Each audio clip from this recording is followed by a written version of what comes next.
This is me started. An echo? Oh my gosh. Might have been me. I haven't even logged in yet. Oh, that's Me. It wasn't you then, but I'm sorry. Well, I thought it was. Okay, we're live. Are we ready? Yeah. Yes. Ready, Claire? No, not quite throwing stuff on my face. I think we were. Yes. Okay. Welcome everyone to the Midcoast Community Council regular meeting of April 8th, 2026. Council members, please introduce yourselves. Scott Bolander. Thank you, Todd. Kimberly Williams. Connie Santilli. Antonio Conti. David Santoro. Great. Secretary, please record those present. That brings us to Board of Supervisors report and reports from other government officials. And we have Marisol Escalera with us tonight. Welcome, Marisol. Nice to see you. Thank you. Likewise. Good evening, everybody. So some of the questions that I'm answering are from, I believe, 2 previous meetings and maybe last meeting. I'll go over the questions briefly and then give you the answers. We were asked to comment on how the coastside can use any remaining Measure K funds and how special projects could be addressed in the future in the absence of Measure K. And to bring you up to speed, it has not been decided to eliminate Measure K. The last Measure K funding round ended last year. So the question would be whether to do another Measure K RFP round in the future, and that's to be determined. The following question was, there might be questions about the Caltrans announcement about fire mitigation in Montara, Moss Beach, and ensuring compliance with environmental regulations. So we asked Caltrans and they appreciated the concerns. They said they do not have more specifics to share. The pre-construction meeting hasn't been scheduled yet. And on a Caltrans flyer, there's information about prioritizing protection of natural resources to support the long-term ecological health of its right-of-way. So a biologist will be on site to ensure that species and the watershed are protected. And any trees marked for removal with active birds' nests would be removed only after the birds have been, only after all birds have fledged. What is the projected impact on the county budget from, this question was a little bit unclear because it said genetics, but I tried to make the best out of it. So the impact on the county budget from the genetics or other lawsuits regarding refunds of past taxes. I think that's Genentech. Oh, is it Genentech? The company, yeah. Okay, The okay, well, pharma company. well, at this point, there's no concern from the county finance department. Any update about the threat of oil drilling off the SMC coast? Right now, we don't have any updates. However, there was a board memo that was sponsored by the Office of Supervisor Jackie Spear and Supervisor Mueller in opposition to the BOEM 11th National OCS Oil and Gas Leasing Program. And I brought a copy of that memo, so you have that in your possession at this time. There was a concern expressed that the MCC is not routinely or included in programs or invitations that go to other elected officials. We do apologize. Can you repeat that? There was a concern expressed that the MCC is not routinely included in programs or invitations that go to other elected officials. So an explanation for that. An example was cited to the recent press conference for the VLF, vehicle license fee.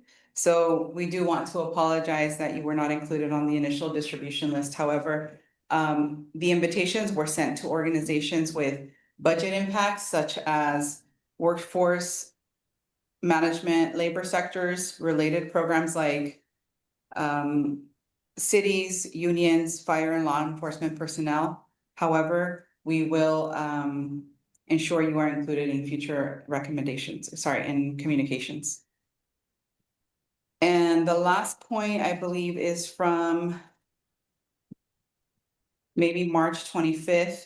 There was a comment or a question by Burnett Silveria on the topic of the Quarry Park. And I just wanted to add to that to say that Supervisor Mueller has it on his list to discuss in his first meeting with the new Public Works Director, Tori Newman. So if Burnett's here, I just want to say thank you for your patience. I'm sure he's here. I don't think he is. And then last but not least, as you know, I have been the liaison to the Midcoast Community Council. I would like to inform you that it will be my last meeting to you as your liaison because we have hired a full-time staff member from the Midcoast. And I'd like to call him up here, Mr. David Cosgrave. He's going to be appointed as your new liaison to the MCC and from our office.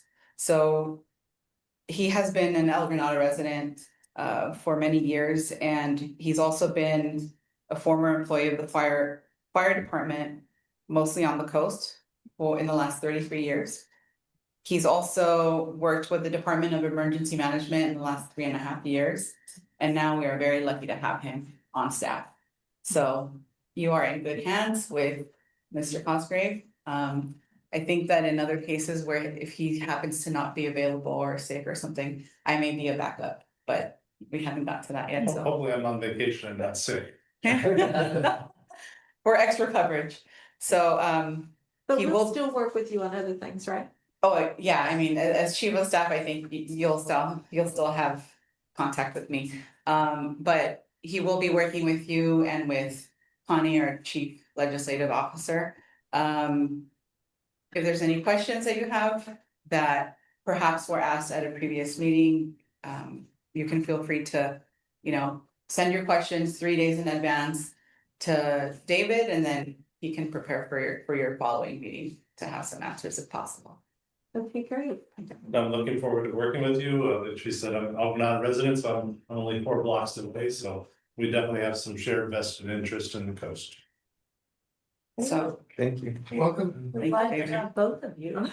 thank you. What your job is, David, now? What is your new job? Look, I'm a legislative aide. He's a senior legislative aide. Okay, great, So- that's what I thought, thank you. Thank you for asking. We also do have another new staff, but she will be working mostly on the Bay side, so. Okay. At this point, does anybody have any questions? Any council members? Claire? Sorry. The Connie that you mentioned, is that the Connie that we've been working with about the, With the contract? yes, what was her last name? Connie Juarez, Okay. Juarez. Okay. I think there's a hyphen, Is there's a, she- Carol. yes, yeah.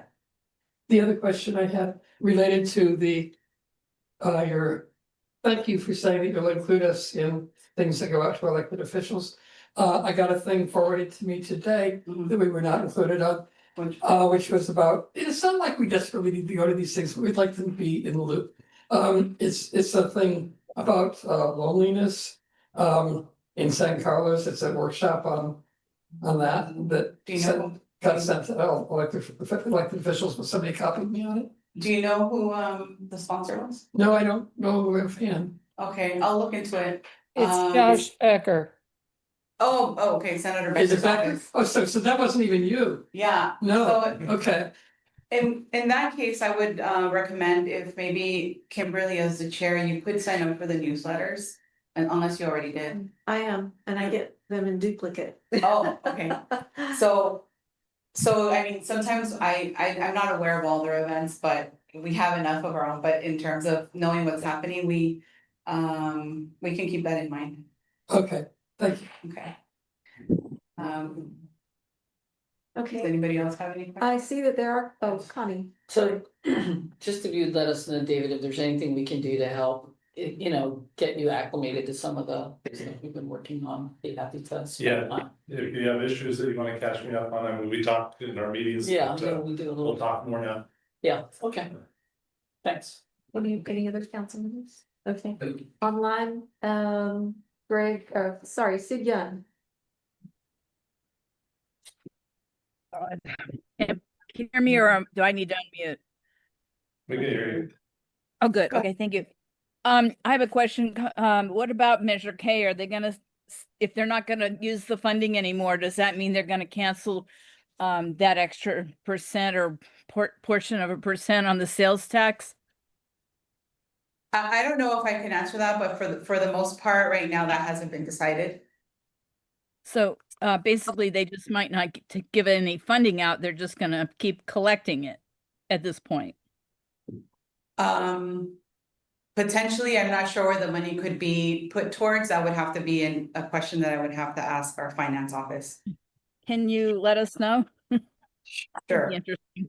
And because I mean, if they're not going to give us any money back, then why collect it unless they're just keeping it for themselves or to use for county projects? My question is, by the way, congratulations, Dave. Thank I you, Sid. Congratulations. And is Mike O'Neill no longer on the team or is he just north? No, he's on the team. He's part-time. David is full-time. Okay. And Mike O'Neill does have office hours at the coast, but he's just part-time. Okay, I do have one other question, but maybe you can't answer it because I missed this Tuesday's meeting. What happened with the sobering center for the supervisors? Let me get back to you on that in Thank terms you. of an answer. Alrighty, Okay. thanks. Okay. Okay, Greg Dieguez. I got here a little late, but I see Dave standing there. And if I understand correctly, he's going to be a liaison for us on the coast here, Correct. which I can't say enough good things about. I mean, Dave has been an asset to the community for decades, and I really look forward to having him be in charge of fixing everything. So welcome aboard, Dave. Oh, will you have office hours at that office? I will be sharing the office with Mike on different days, so yes. Awesome. All right. Well, And thank you. thanks so much. Thanks so much for taking that position. That's just wonderful. Thanks, Greg. Okay, I don't see any other questions. Okay. Thank you. Thank you. Thank you. Thank you, everybody. Thanks. Next is Deborah Penrose. Good Vice Mayor evening. Penrose. Hi, everybody. I also want to congratulate you on being able to have Dave as your liaison. I think you guys are really lucky. He's going to be the best. I worked with him for a while on certain emergency management, and he's just a gem. So well informed and up on stuff and smart. Thank you. Okay, so Monday, we started seriously working on our HCD violation letter. I guess everybody's heard about that. We haven't gotten our housing element done yet, and now they're saying that we are behind on implementation practices. So staff is working on that. We had an grand opening for the new Chamber of Commerce on Main Street, right across from City Hall. That was very exciting.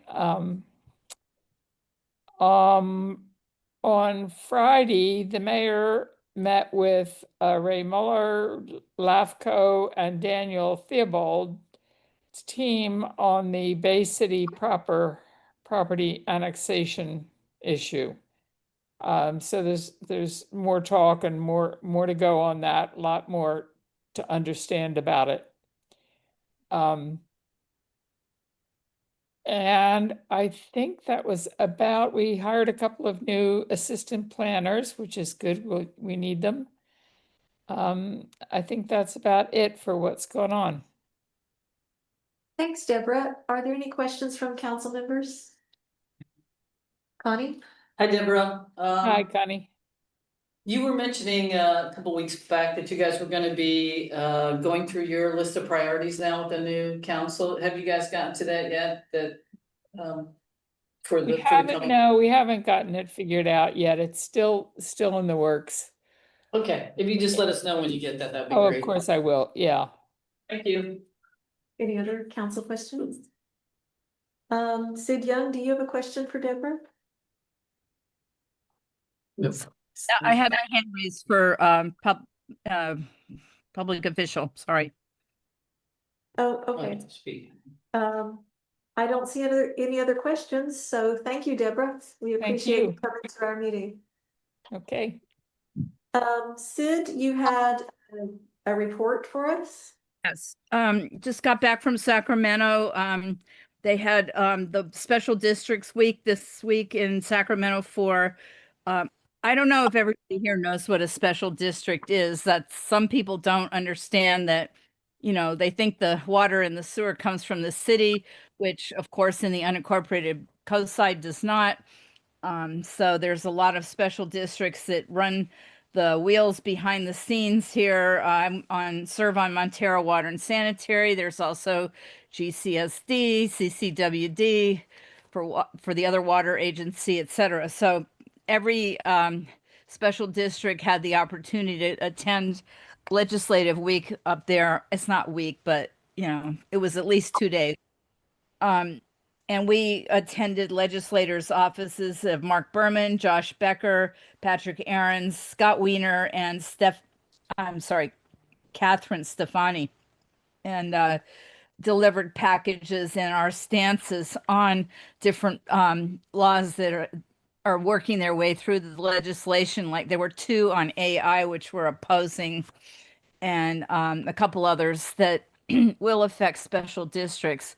And one of the things, the big buzzwords when we got the presentation this morning from the governor's different budget committees people was that housing is still a big thing for them. And one of the questions I put to, you can put in your speaker slip and maybe they'll pick it or not, but they did pick mine because I just made a general question was, when are they going to stop just mandating housing elements on municipalities and couple it with some funding for the infrastructure that goes with the fund? I mean, it's expensive to just wave your magic wand and create housing when you have to build extra pipes in the ground and water connections and roads to the project. So they said that's a problem because obviously they don't have that right now. But it just planted the bee in their bonnet. And since they were all budget nerds there from the governor's office, that was probably a good question since they picked it. Anyway, the other thing I was just going to say is we had a member of the Half Moon Bay community come to our last MWSD board meeting and talk about consolidation. And there won't be a municipal services review from LAFCO for another year or two. But the last time they did the entire coast side all at once, which included SAM and all of the different agencies. I don't see merging or consolidation anytime soon, as I thought way back then before I was even on a special committee.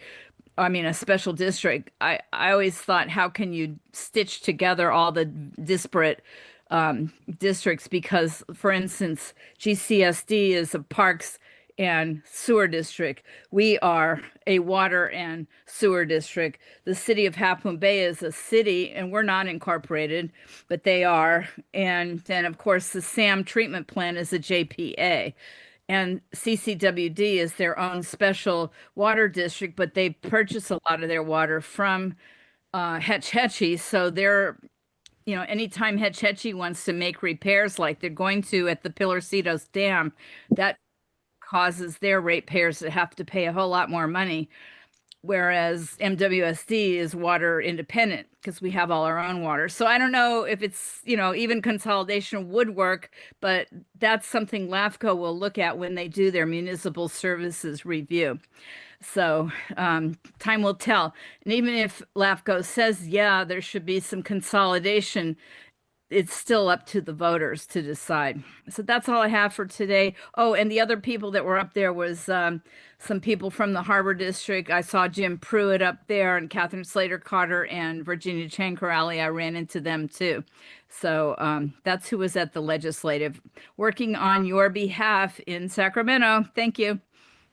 Thank you, Sid. Are there any questions for Sid from the council? No? From the public? I don't see any. Thanks again. So we'll be moving on then to public comment and announcements. Members of the public may have up to 3 minutes to speak on any matter not listed on the agenda that is within the subject matter jurisdiction of the MCC. If you're here to speak on a specific agenda item, you will wait till that specific item is raised. Ann Rothman? Hey, good evening. On March 24th, Mid-Penn sent a letter to homeowners who live near Cypress Point and Moss Beach stating that they found an abandoned underground storage tank. They've applied for a county environmental health services removal permit and have hired a hazardous waste management company who will identify what the hazard is and then plan to remove it. They've cordoned off the area where the tank was found, but continue to work the other areas. I'm concerned because the hazardous materials have not been identified. The degree of contamination to the surrounding areas has also not been established. This is why, when I had been a member of the MCC, I, along with the council, led an effort to have a full CEQA. The council agreed that this site never met the criteria for exemption that lawmakers put into place for affordable housing near transportation centers. The MCC wrote letters, gave public presentations, and written testimony full of facts refuting the validity of the exemption, yet the Board of Supervisors ignored the facts and voted to give Mid-Penn the environmental exemption. Now we find out that there's hazardous waste at this site. As rain is forecasted in the near future, we have to ask, will the contaminants end up in stormwater going right into Fitzgerald Marine Reserve? And how are homeowners in the area going to be affected? These questions are going unanswered at this time, and I just wanted the community to be aware of what is going on at that site. Thank you. Thank you, Ann. Greg Diegues? I just wanted to piggyback on that. Dolores Silva, who lives right next to it, has shown us photographs of the asbestos removal equipment that they put in. Some of you may remember we had possession of a letter from the 1980s by a contractor who stated that there was asbestos on that site. And we included that in the MCC's CEQA or DEIR comments. And it was ignored. They didn't sample the parts of the lot that had the asbestos. They sampled a very limited area, in spite of several of us complaining they should sample more.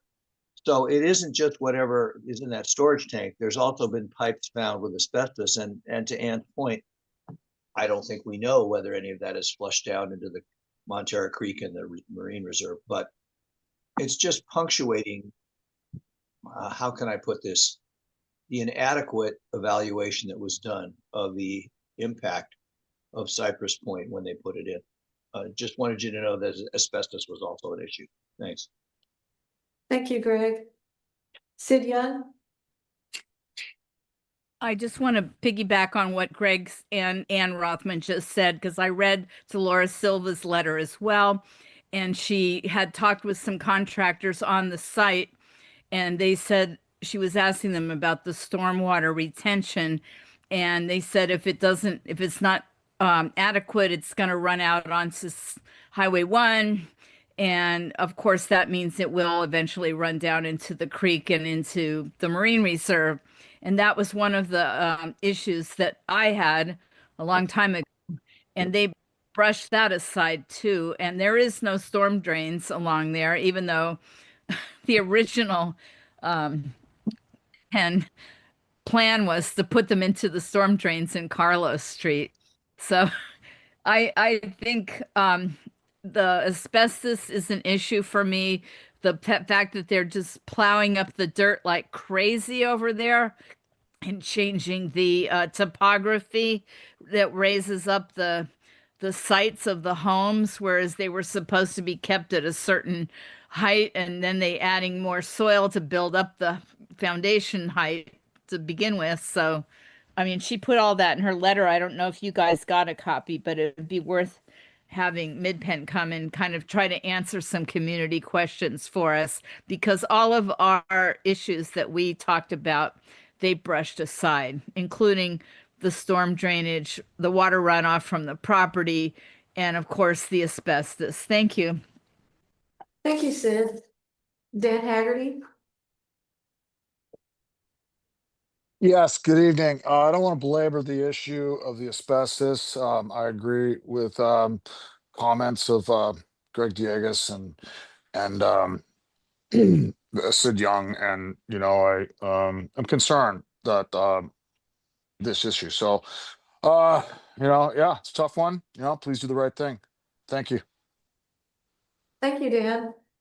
I don't see any other hands raised. I would like to just point out to the community that the county issued a letter last week in response to Doris and other community members' concerns. And it is posted on the MCC website under on the Cypress Point page. If you haven't looked at it, I would direct you there. Hopefully that will help. Okay, I don't see any other hands raised for public comment, so I'm going to close public comment.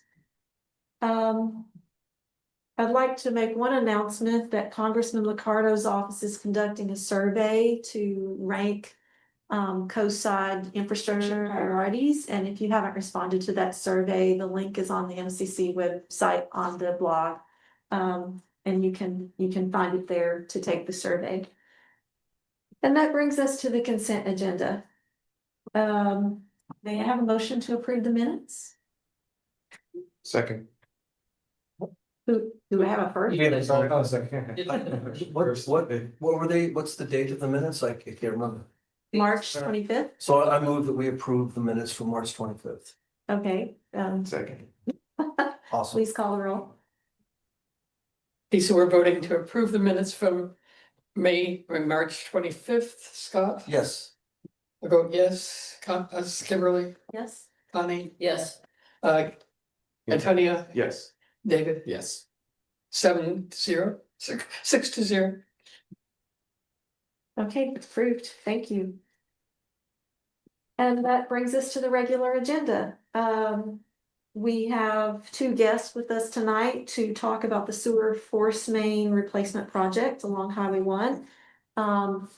Kishan Pritavati and Rachel Lather. I apologize if I didn't get the names right. I think you both are here. Welcome.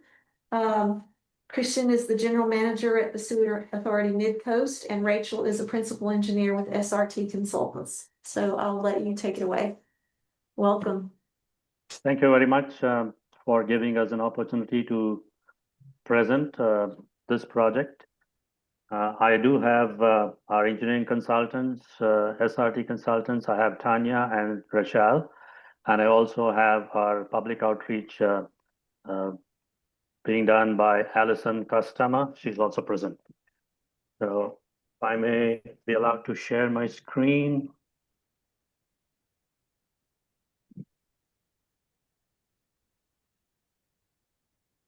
It'd be good. Yes. We can see your desktop. Yeah, I'm almost there.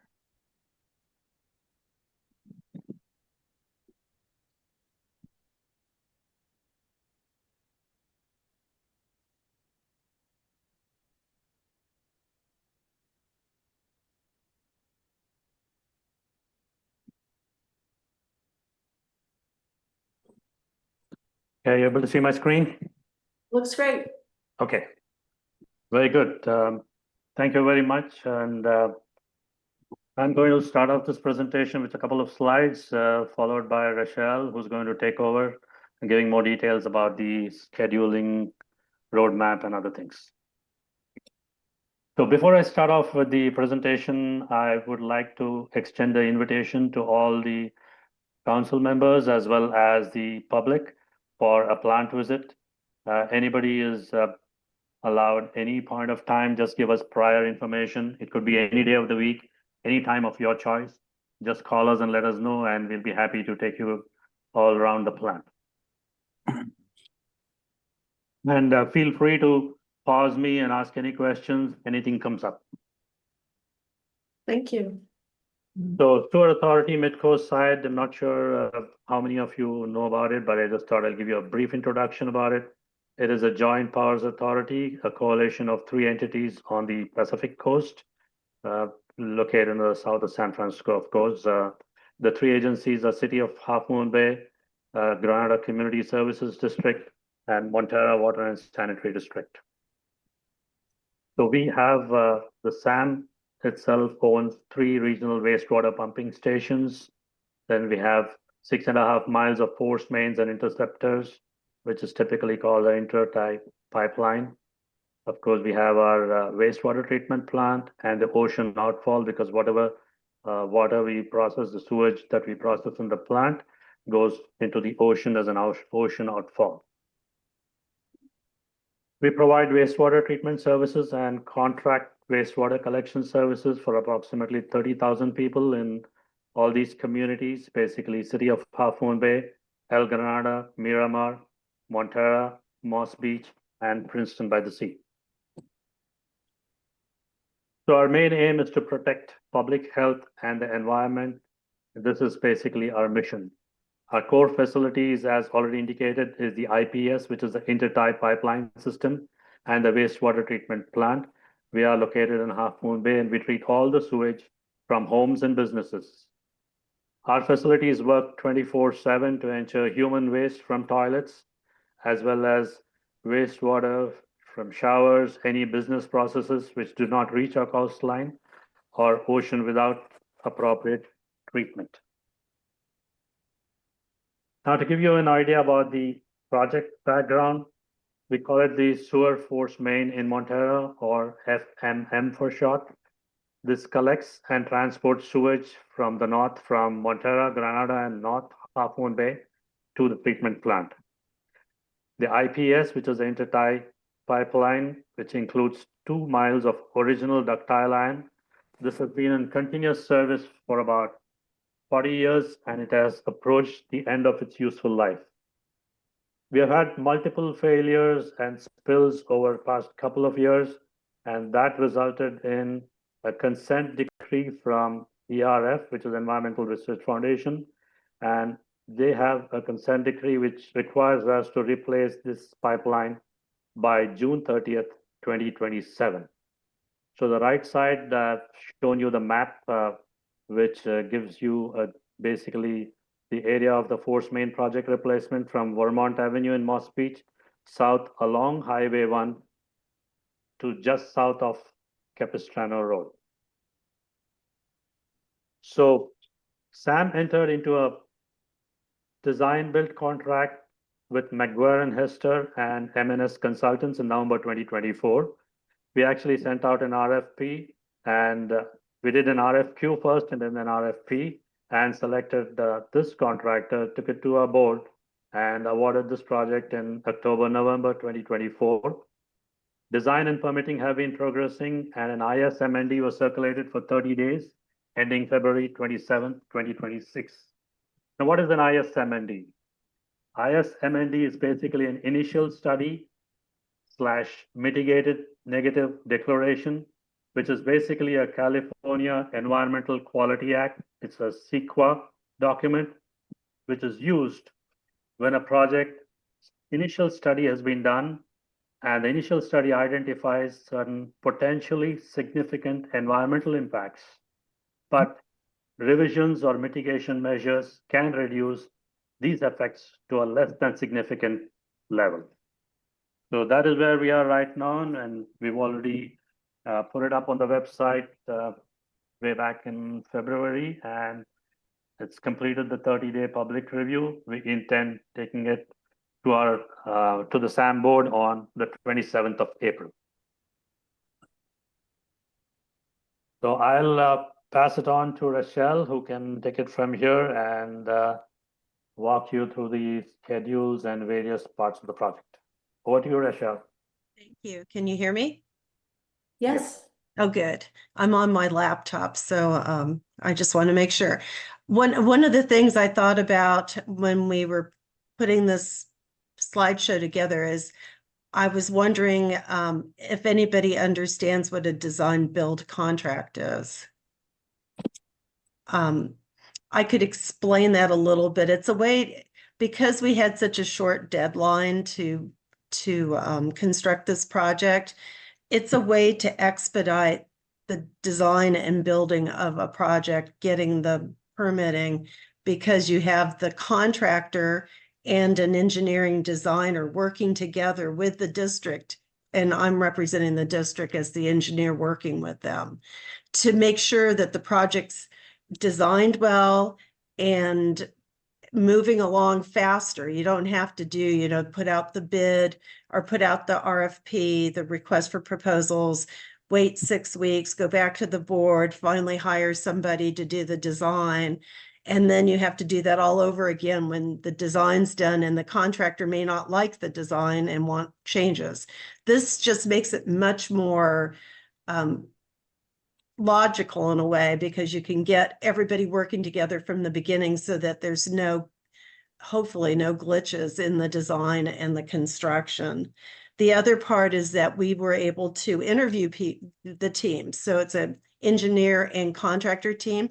So we could select the most qualified of the applicants with of the people proposing, to get a good team, not based on cost, but based on qualifications. So it's kind of this new way of contracting that we're using right now. It's not very common for pipelines yet. So with that, doing that as a team, we've gone from project management, getting the project started, getting the engineer and the contractor on board, and starting the design with all of our experience and knowledge put together to get a pretty decent design for 30%. Then we had to do a number of items such as geotechnical investigations. And right now we're doing potholing to verify that the pipelines where it's supposed to be that we're replacing, and also that there's not any conflicts with other utilities. So at this point, we're issuing the ISMND and making sure that we've taken care of everything to eliminate any potential environmental problems and also construction problems. I guess the next slide, Keishan. So as you know, because you probably saw the staging area and wondered what we were doing. So I apologize that we did not know to reach out to you sooner. But we worked with the San Mateo Harbor District to get a temporary storage location for materials and equipment to do the potholing for now. We conducted public outreach. We produced clear signage and outreach to the businesses and anybody driving by, basically, so that people would know what we were up to and not imagine some other, evil plots going on. So at this point, we have not received any complaints. Our potholing is continuing. We're hoping that it'll be completed by April 15th, weather, permitting and any other things. It's moving along really well. And we plan to disassemble the entire storage area as it is right now until we come back later to do the construction of the pipeline project. Next slide. So this is what it looks like. You probably are clear because you live in the neighborhood. You've seen it. We are trying to be good neighbors. We want to keep a clean, tidy site. The contractor works really well with us and they understand the importance of this. We don't want to, upset anybody. We're really fortunate to have this staging area available. Next slide. So right now we're in the middle or almost towards the end of the sequel part of the project. And the board will be reviewing the final ISMND on April 27th, 2026, and hopefully approving it. We also still have coastal permitting. We're planning on getting an exemption from the coastal exemption, and we're working with San Mateo County on that. We have quite a few other permits, so it's going to take us a while to get to the construction phase. We have Caltrans that we're working to get permits from, State Water Board, Fish and Wildlife, and there's a garter snake, San Francisco garter snake and red-legged frogs in the area. So we're having to get an incidental take permit for that. And with all those permits hopefully obtained by August 3rd, we are planning to start construction in the fall. Next slide. Questions. Stop sharing. Okay, so I think what I'd like to do is take questions from the council first and then go to the public. Who would like to start? I don't have any questions, thank you. Claire? It sounds as though you're having to do this pretty quickly. That's why you're modifying some of your procedures. Would this have been done more quickly without the lawsuit? You mean if it was not for the lawsuit, you think we would have done it earlier? Is that your question? Yes, that's what I'm asking, yeah. We would have probably done it in parts because the entire length of the pipeline is about 14,000 linear feet. So we would have done it part by part and stretched it for more number of years. But because of the lawsuit, it also works out good for us that we could do everything in one shot. The mobilization costs would all be in one take, and we'll be able to reduce costs if we do the entire pipeline rather than stagger it to 5 or 10 years. Thank you. Did it answer your question? Yes, thank you. Connie? Thanks. Thank you for coming and presenting. Really appreciate getting more context about the project. My question only was, will that staging area be in place through the entire project? What would be the timeline for that area to be used? Is it temporary? Is it, through the permitting, or is it then through the entire replacement work as well? The staging area. Keishan, do you want me to answer that, Keishan, or? Yeah, go ahead, Rachel. What will happen is we're going to take it down for now, and so for the next 4 months, it's just going to look like it did before we started. But then once we start construction, we're going to need that staging area. So we'll be putting a fence back up and a sign and using it. The project is anticipated to take 12 months to construct. So you can expect that that's going to be there for about 12 months starting in August. Thanks. And then whose land is that I don't even know whose land that is. It's Harbor District. It's Harbor District land. Okay. All right, thank you.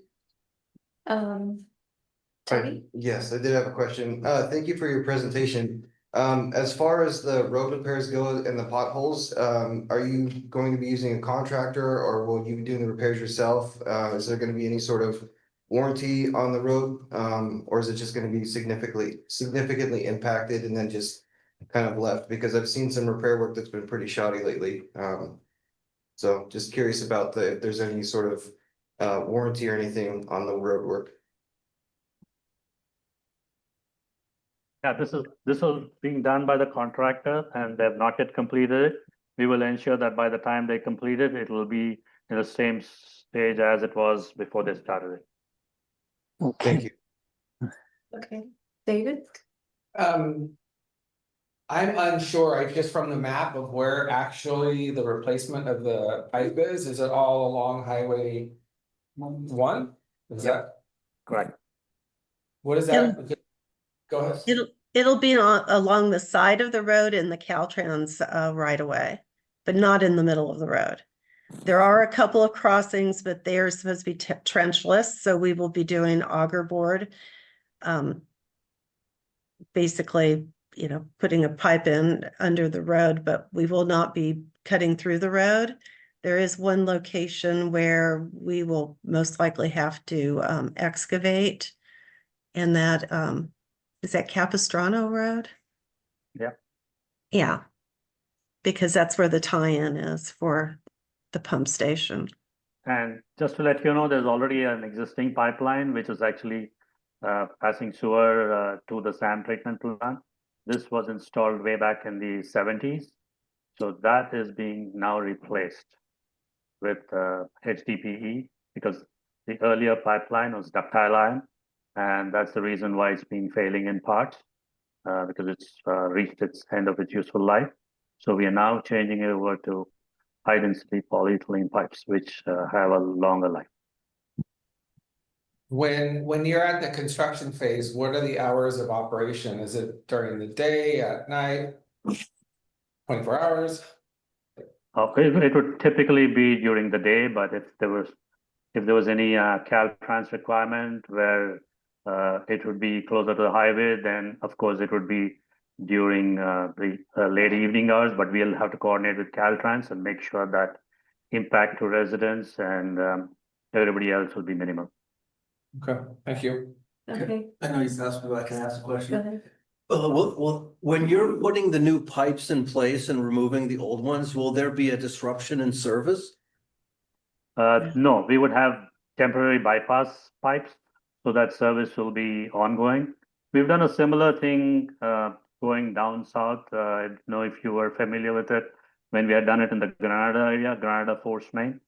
We had a similar thing where we replaced ductile iron with HDPE, and we did not have to stop service for a long time, maybe for a very short time for changing over, but there would be a bypass temporary line which would transport the sewer. And once the new line is ready, we would pull out the old one, or we would have the old line no more in service, and it'll start going through the new pipe, and we'll remove the bypass line. Thanks. Okay, Kishan, I have a question just about the timeline that it's unfortunate that you're just now coming to the MCC because we would have normally commented on a neg deck, and it seems like it's past the time for that, and we actually don't have time between now and our next meeting to finalize comments for this project before it's approved. So I'm a little concerned about that. Could you tell us how many responses you got to the neg deck and how it was, how the community was notified?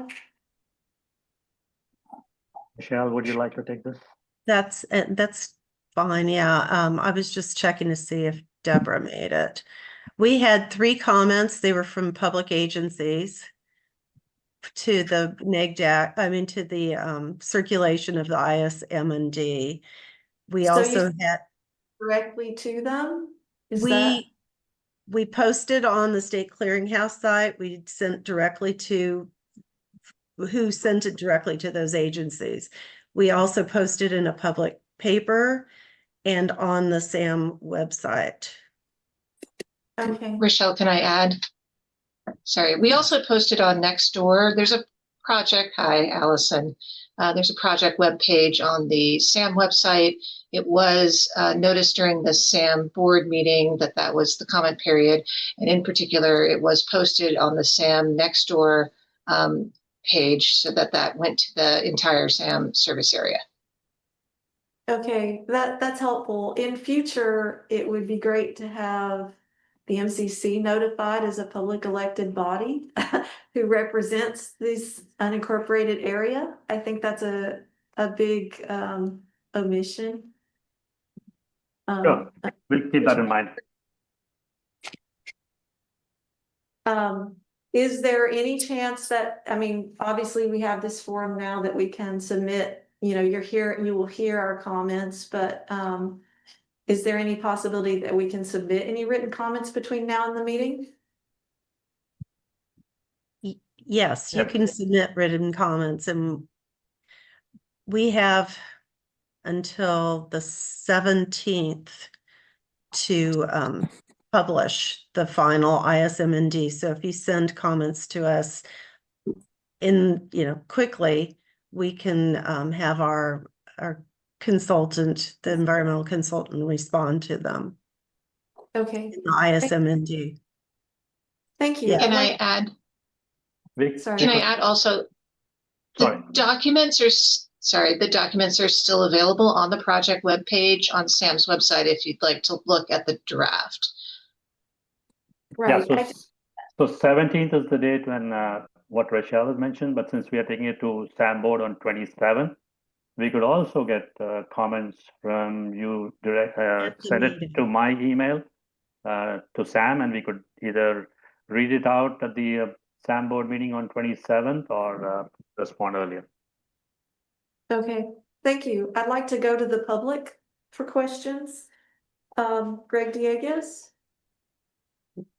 Kishan, you haven't mentioned the cost of this project, and I think the community would have an interest in understanding.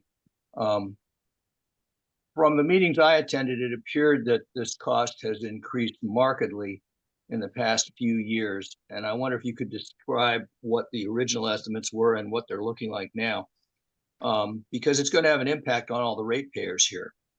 And a related question, which I don't expect you to answer, but given the rapid increase and the fact that this is a kind of a force majeure, we are experiencing a war and run up in cost due to a war, most business contracts have an act of God or force majeure clause that allow you to change the deal. Now, of course, you have a lawsuit that you settled, and I do not know, and I don't expect you to necessarily know, whether you can renegotiate the date and wait for the prices to come back down. But I just would appreciate if you would talk about the cost escalation that's occurred. Sure. So this is a progressive design build, and so the way we have had a contract with the existing contractor is they're going to give us a guaranteed maximum price. The price is not yet determined. They're going to give us a guaranteed maximum price in May, June of this year. And at that time, we take it to SAM board. And if the board has all rights to either move forward with that price or get the contractor to complete 100% of the design and go out for a bid. But the engineer's cost estimate, a couple of maybe 2 years back, was about 10 to 12 million. And now our engineer's estimate is close to about 13 to 14 million. So, but the GMP, which is a guaranteed maximum price, will be known to us only in May, June by the contractor. So all these factors will definitely be considered by the contractor, I'm sure, when he proposes the price to us. Did I answer your question, Greg? Enough for now. Thank you. Okay, Sidya? Kishan, thank you.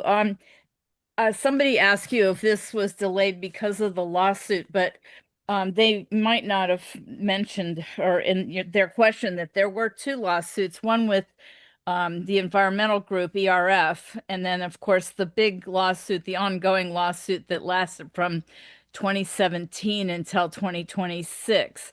And my understanding is both of them kind of delayed this project because ERF forced us to have a come to Jesus moment and get all 3 parties to agree to get this pipeline fixed because of the environmental issues.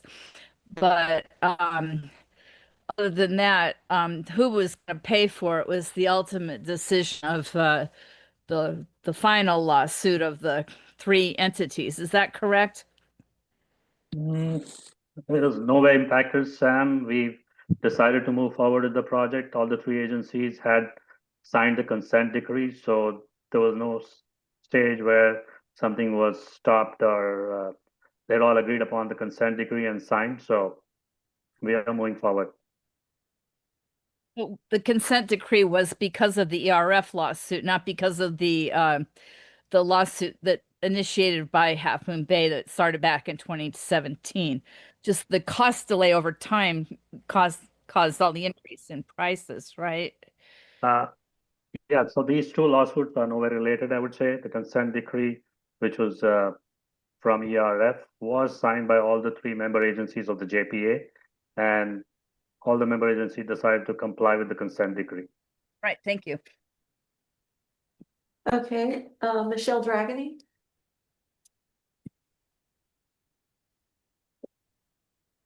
Michelle? Hi, Coastside Buzz has been covering this. I actually work for the Sewer Authority Mid-Coastside, so there is a play-by-play on this topic. All you need to do is go to Coastside Buzz. So they've done a great job in terms of, creating the content for this. I invite you to go read it. Thank you. Thank you. Are there any other public comments? I don't see any hands raised online. Okay, bringing it back to the council. Do we have any other thoughts? Do we want to discussion, concerns? Are we gonna put a letter together for the written or Um, comments? Is that? I asked the question because normally we would have commented on the neg deck, and quite frankly, there were just so many balls in the air that I did not notice that this was coming up. So we don't really have time to do that. Okay. Our next meeting is March 13th, I think.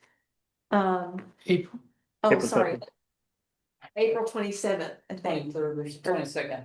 22nd, April 22nd, which is, well, I guess we could just squeak by if we, sorry, I'm looking at the date that the date that this will be approved is what? The 26th? April 27th. 27th, so we would have time to submit written comments, although it would be outside the deadline. Is there appetite to do that? Well, I think it would be great to hear from the community and ask the community, because that's our job, right? So I think we can solicit input. I know you did it through Nextdoor for some stuff or whatever to get some Well, community. this meeting is for that purpose. Yeah. No, I know, but I'm just saying, if we're gonna try to put a letter together for people who, can we solicit feedback for the next couple days or something? So just to be clear, the neg deck is a different sort of process than just a general comment letter. It's an environmental document that we would have to review extensively and comment on. So it's not a small task, and I'm happy to say yes if we want to do that. I would need volunteers for who wants to draft the letter or draft the comments. Can I ask you, have you or anybody else actually looked at the net deck? I looked at it very quickly. Do we have things that you think, in your opinion, just from that we need to say? I'm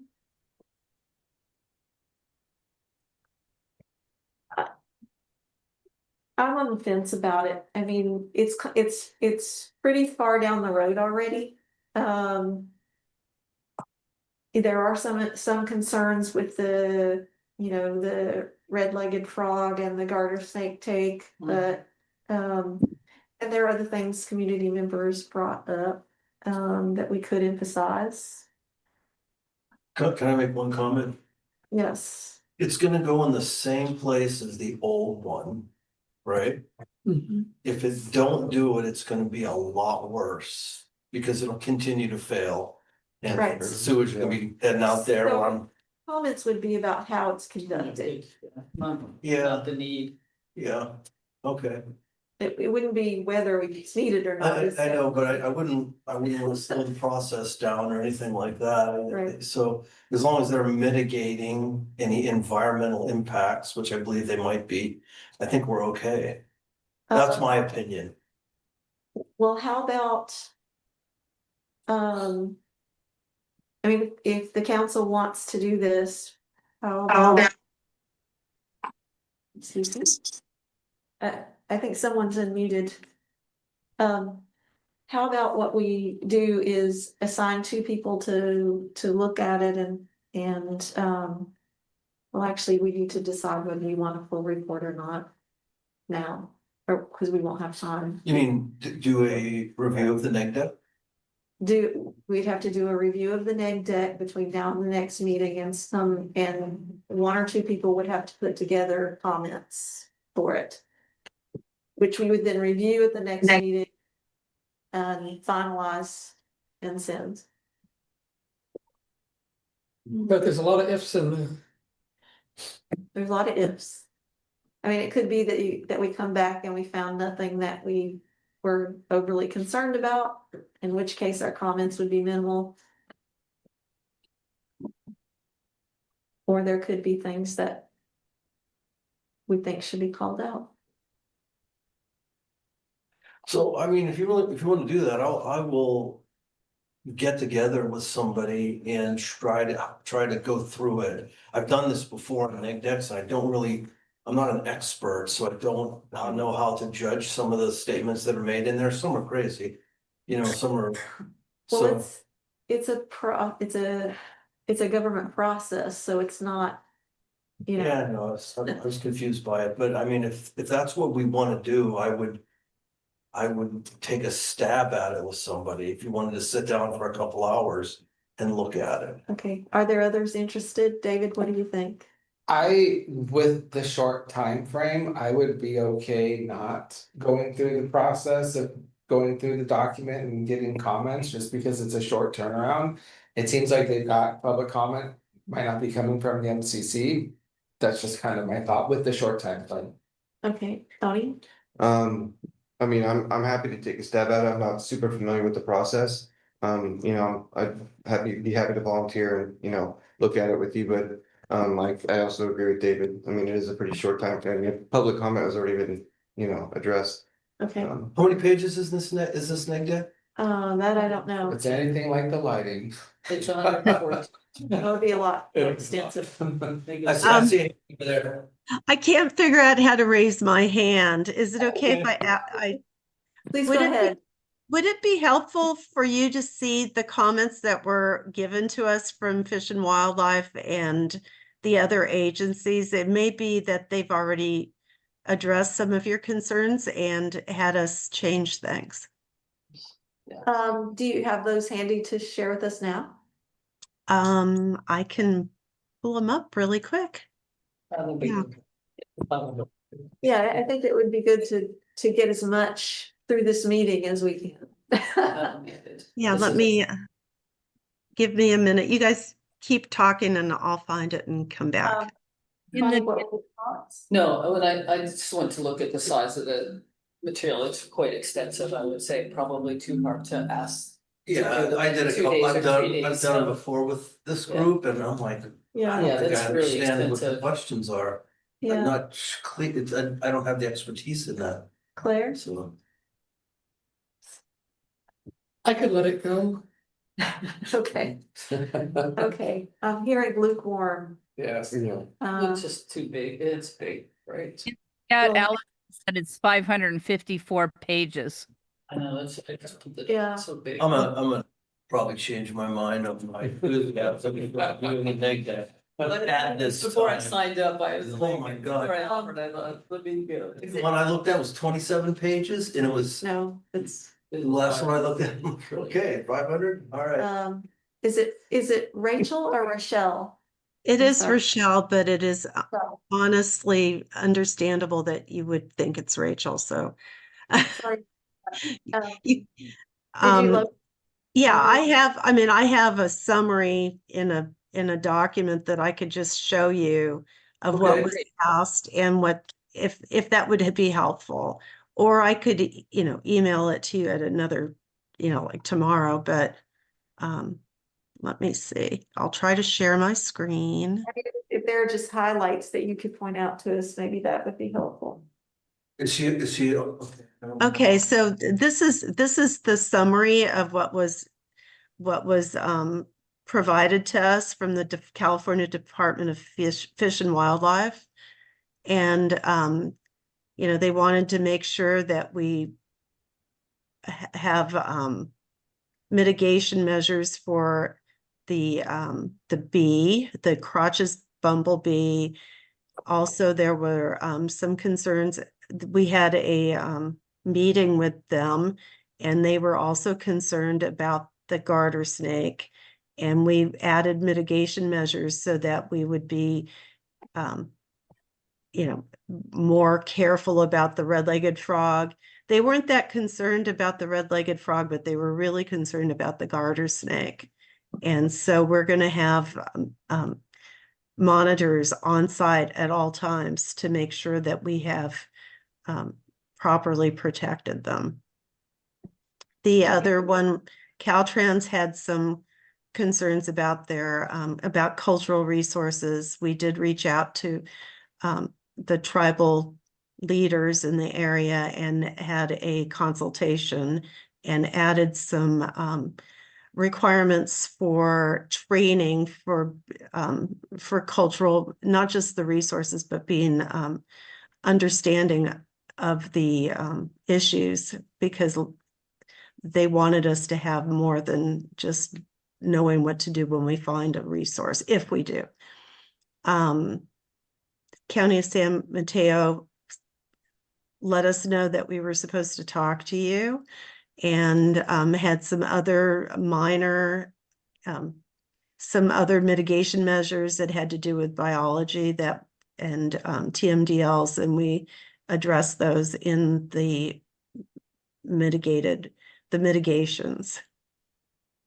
And then the last thing, there were some other projects in the area that we've found out about, that we are coordinating our project with theirs, so that we all kind of have a common goal that means everybody's successful in their projects.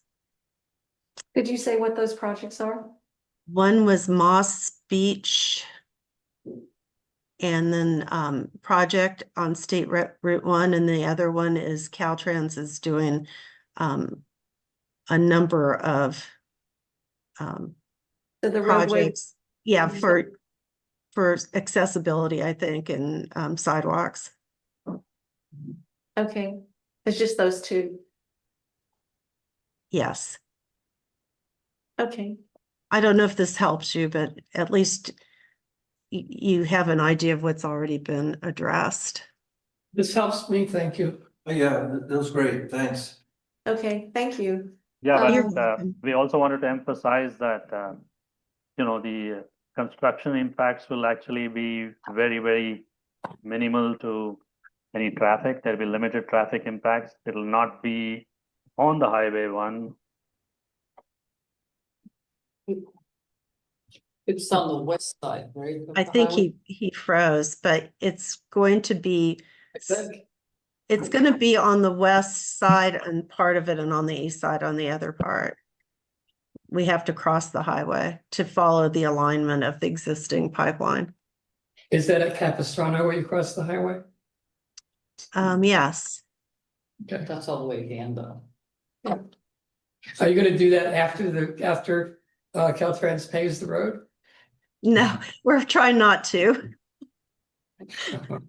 We're trying to be, yeah, it's a lot harder to coordinate than you think, but it seems like it shouldn't be.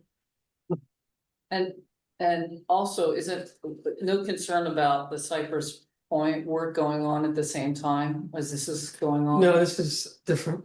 No, I know they're different, but they're in the traffic same impacts. location. It's not the same location.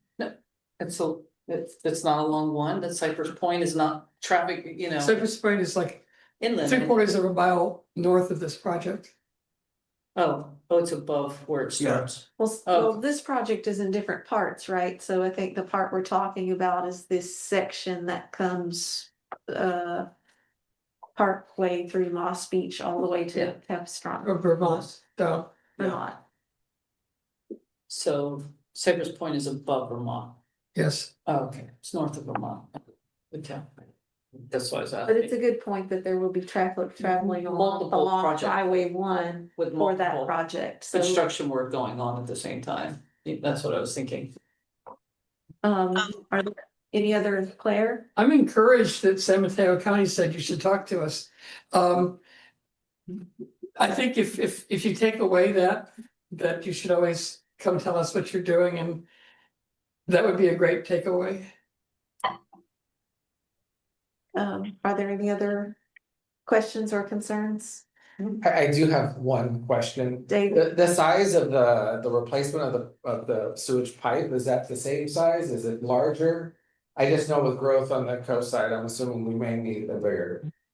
So it's a pipe. Yeah, right? It will be basically the same size. It's limited by the pump stations. They only can pump so much. Got it. Thank you. Okay. Yeah, so it's only the material that's getting changed. Sorry, I had to, I lost power here, so I'm on a telephone now. This is Kishan here.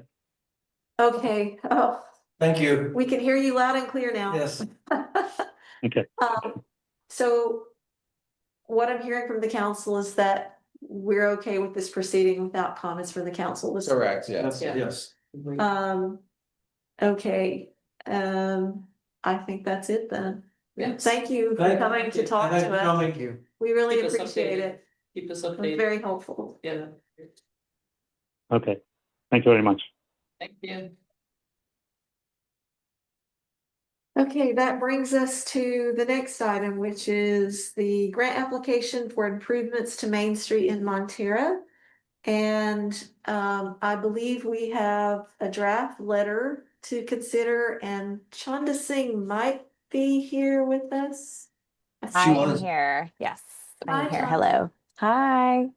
Hey, Chanda. Do you want to say something to frame? Yeah. I prepared a few slides because I thought that would be helpful for the context of the project. Is that okay that I present those? Okay, great. Oh goodness. Okay, 1 second. Share.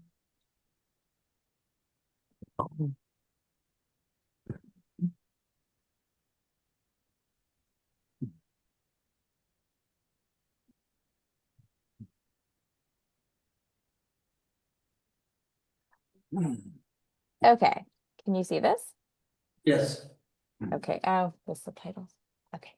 Okay. So, hello everyone. Again, my name is Chanda Singh. I'm a senior transportation planner with the county's planning and building department, and I am here on behalf of the county and my colleagues at the Department of Public Works to talk a little bit about our grant application. We're calling this project the Montera Main Street Traffic Calming and Bicycle and Pedestrian Connectivity Project, mouthful. The action before you today is to consider a draft letter in support of our grant application for some proposed improvements to Main Street.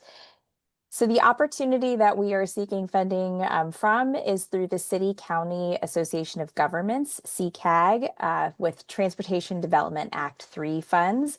This funding source funds projects that encourage and improve bicycling and walking conditions in San Mateo County. And as I mentioned, Public Works will be the lead applicant for this grant, and it is due next week. So it is a quick turnaround. Our proposed project scope, which I'll show you some visuals in a bit, is looking at Main Street in Montera from 7th to 10th. We are planning on implementing a Class 3 bike route, which would entail some Sharrow pavement markings and signage, bike route signage, completing a sidewalk gap from 7th to 8th, adding curb extensions at the corners of 7th and 8th in order to shorten the crossing distance across Main Street, and doing ADA improvements to address accessibility with curb ramps and at the existing Samtrans bus stop. And it will also include roadway microsurfacing and base repair and spot locations of the road. So just to get an idea of some of the things, pictures of existing conditions, I know many of you already are very familiar with what this looks like. So sorry, I just pulled these from Google. This is a missing ramp and connection to the post office at the existing marked crosswalk at the northwest corner of Main and 7th. This is the existing Samtrans bus stop on the west side of Main Street, just south of 7th. You can see that it's just a pole in a concrete block, and there is no ADA landing area here. This is just south of the photo I showed, which is there's an existing section of sidewalk, and so there's a gap between 7th and 8th. Here are just showing the missing ramps, curb ramps at the corner of Main and 8th. And this is I just wanted to show some of the roadway conditions that might be repaired. So this is where we would maybe do some base repair. If you can see the cracks, I don't know if you can see my cursor, but just in this depression right here, some base repair of the road at 9th and Main. So this is a draft exhibit to show what our proposed project is. We're still refining what might be feasible given the budget that we have available that we can apply for. And of course, interested in hearing the council's feedback as well. So you can see that right now what we've proposed in the dashed kind of like a hashed area is all of the roadway microsurfacing. So that'll improve the actual pavement quality, make it a smoother surface for people bicycling and driving. And then you can see in the darker hashed area, we'll be doing some base repair. So that'll be included some improvement of the underlying area of the road to make sure it's not sinking down. And then the colored areas, so these are the curb extensions. Can you see my cursor? Yes. Yes. Okay, great. So this is what is called a curb extension, which entails extending the curb out just a little bit into the road to shorten the crossing distance for pedestrians. It also visually narrows the road, even though it's not actually, so it makes people slow down just a little bit through the area. And then these are the Sharrow markings. And we're not adding any new traffic controls. So all of these stop signs are existing stop signs that the pavement markings would be refreshed. And you can see that the microsurfacing goes just down to 10th and will hopefully get to extend towards Highway 1 on 7th and 8th and 9th as well. So why are we pursuing this? This is engaging in this work is consistent with our county adopted plans, particular Connect the Coast Side, where Main Street serves as the future connection to the parallel trail. And because of the existing configuration of the road, we have always envisioned that area to be focused on pedestrians and cyclists with the implementation of a Class 3 bike route, given the lower existing speeds and volumes on the street. And then it's also consistent with our active transportation plan. Both of these were adopted by the board in 2022 and 2021, respectively. This area is also zoned as a neighborhood business district. I just pulled a screenshot from our zoning viewer.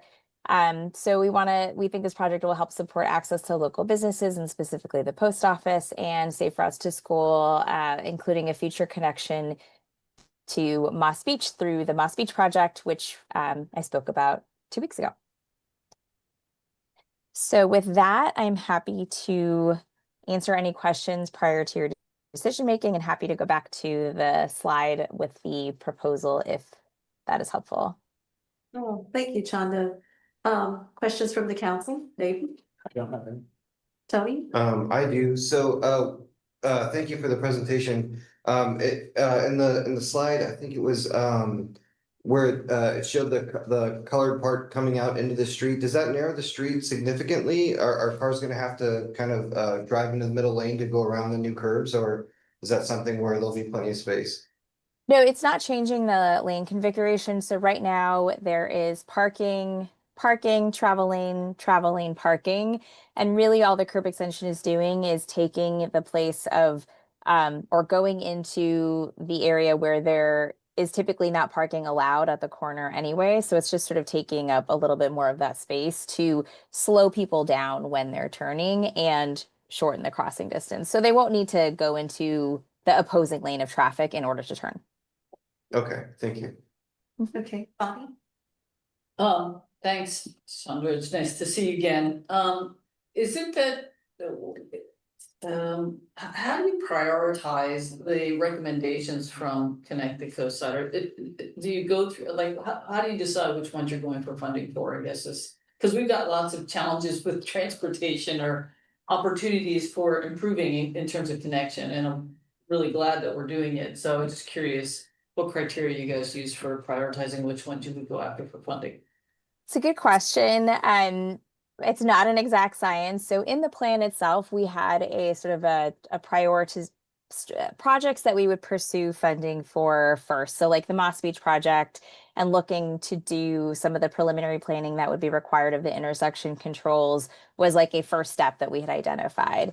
But we are also opportunistic. So, you know, when we see an external funding source that's coming up, or if there's a project that we can leverage, right, to do some work, then we try and to do that. So this, I would say that this TDA3 opportunity is one of those. We have, as you know, many unincorporated communities. And after our look at what we could possibly apply for, what would qualify well, this sort of rose to the top as like an opportunity that we, you know, were aligned to pursue. So, but I think it's always great to hear from the council if they're really, you know, pressing projects.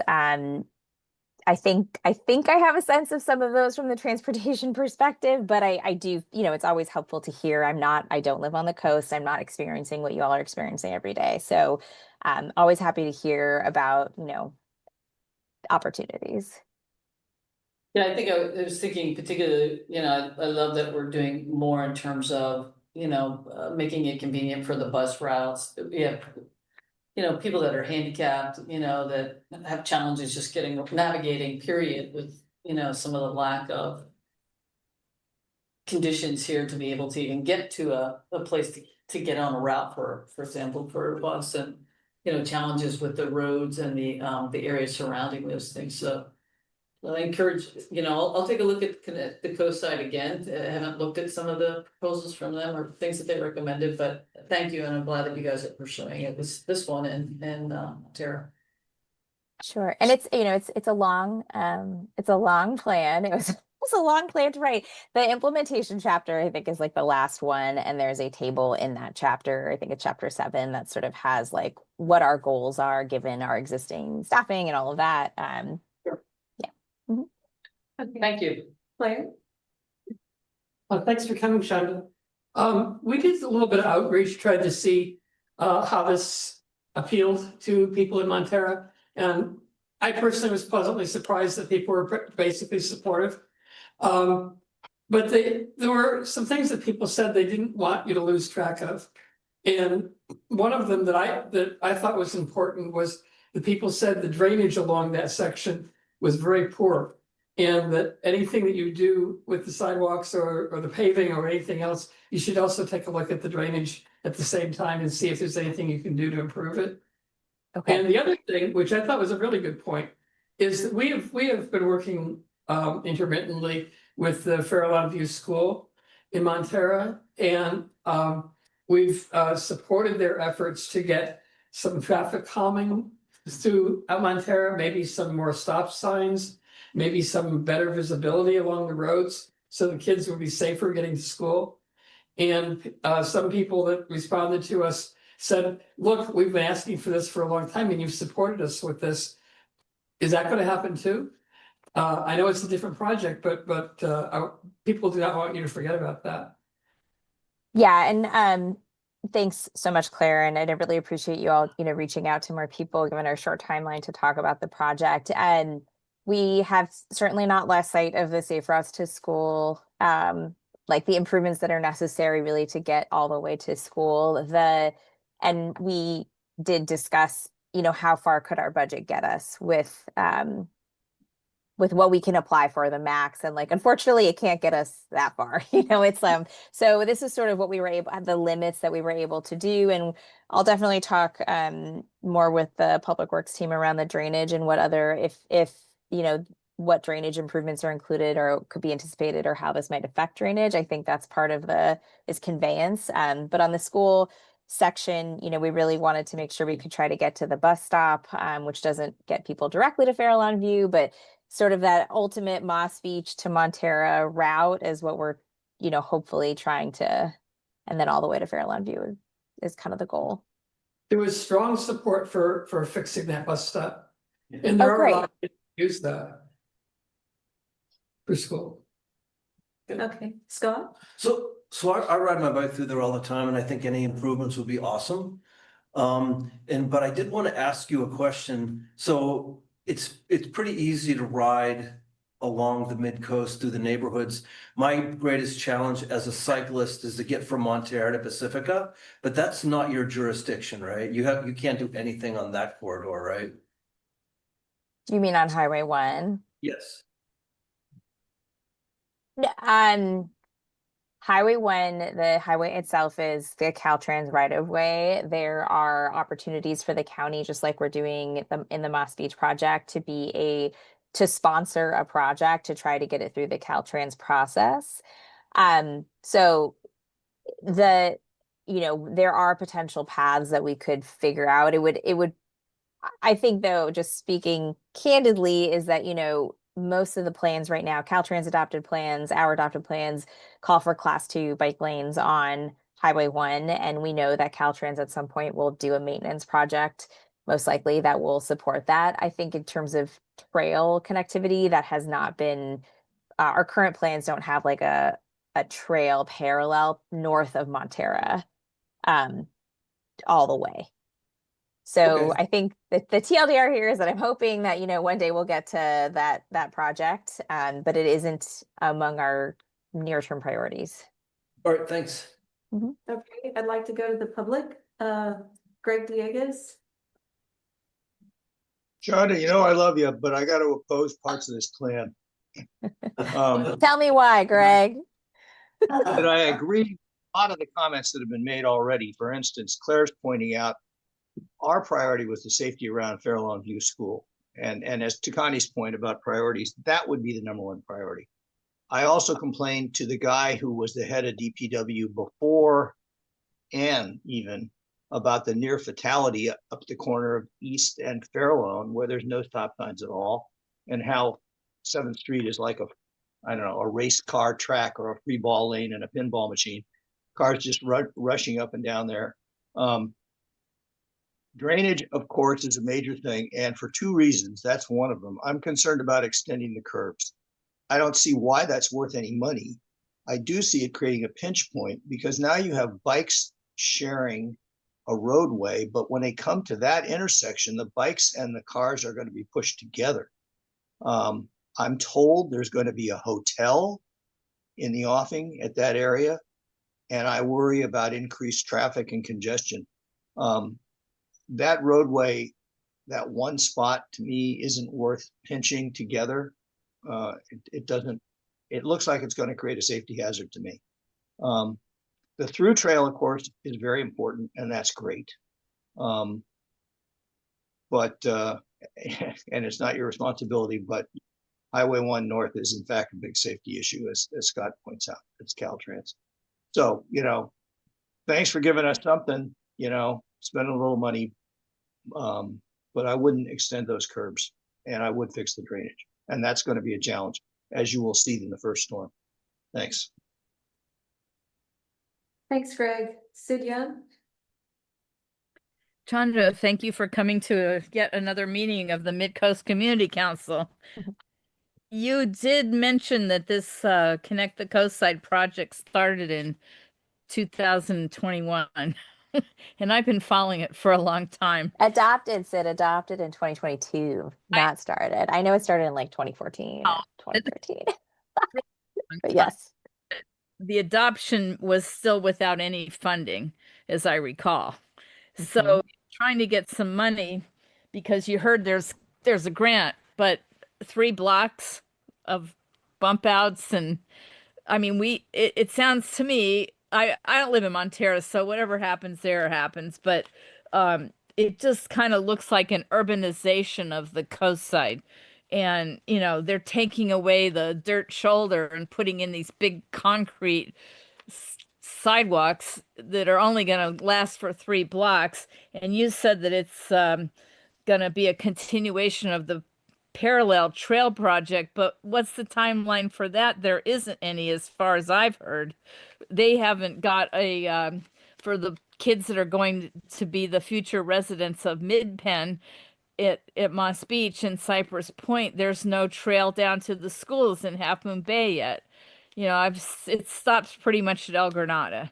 So when are they going to plan the coast side parallel trail, if you know? And I agree with all the comments on the drainage, but of course, San Mateo County told our neighborhood in Seal Cove we would have to have a drainage district formation if we wanted drainage. So I think, it's going to be tough.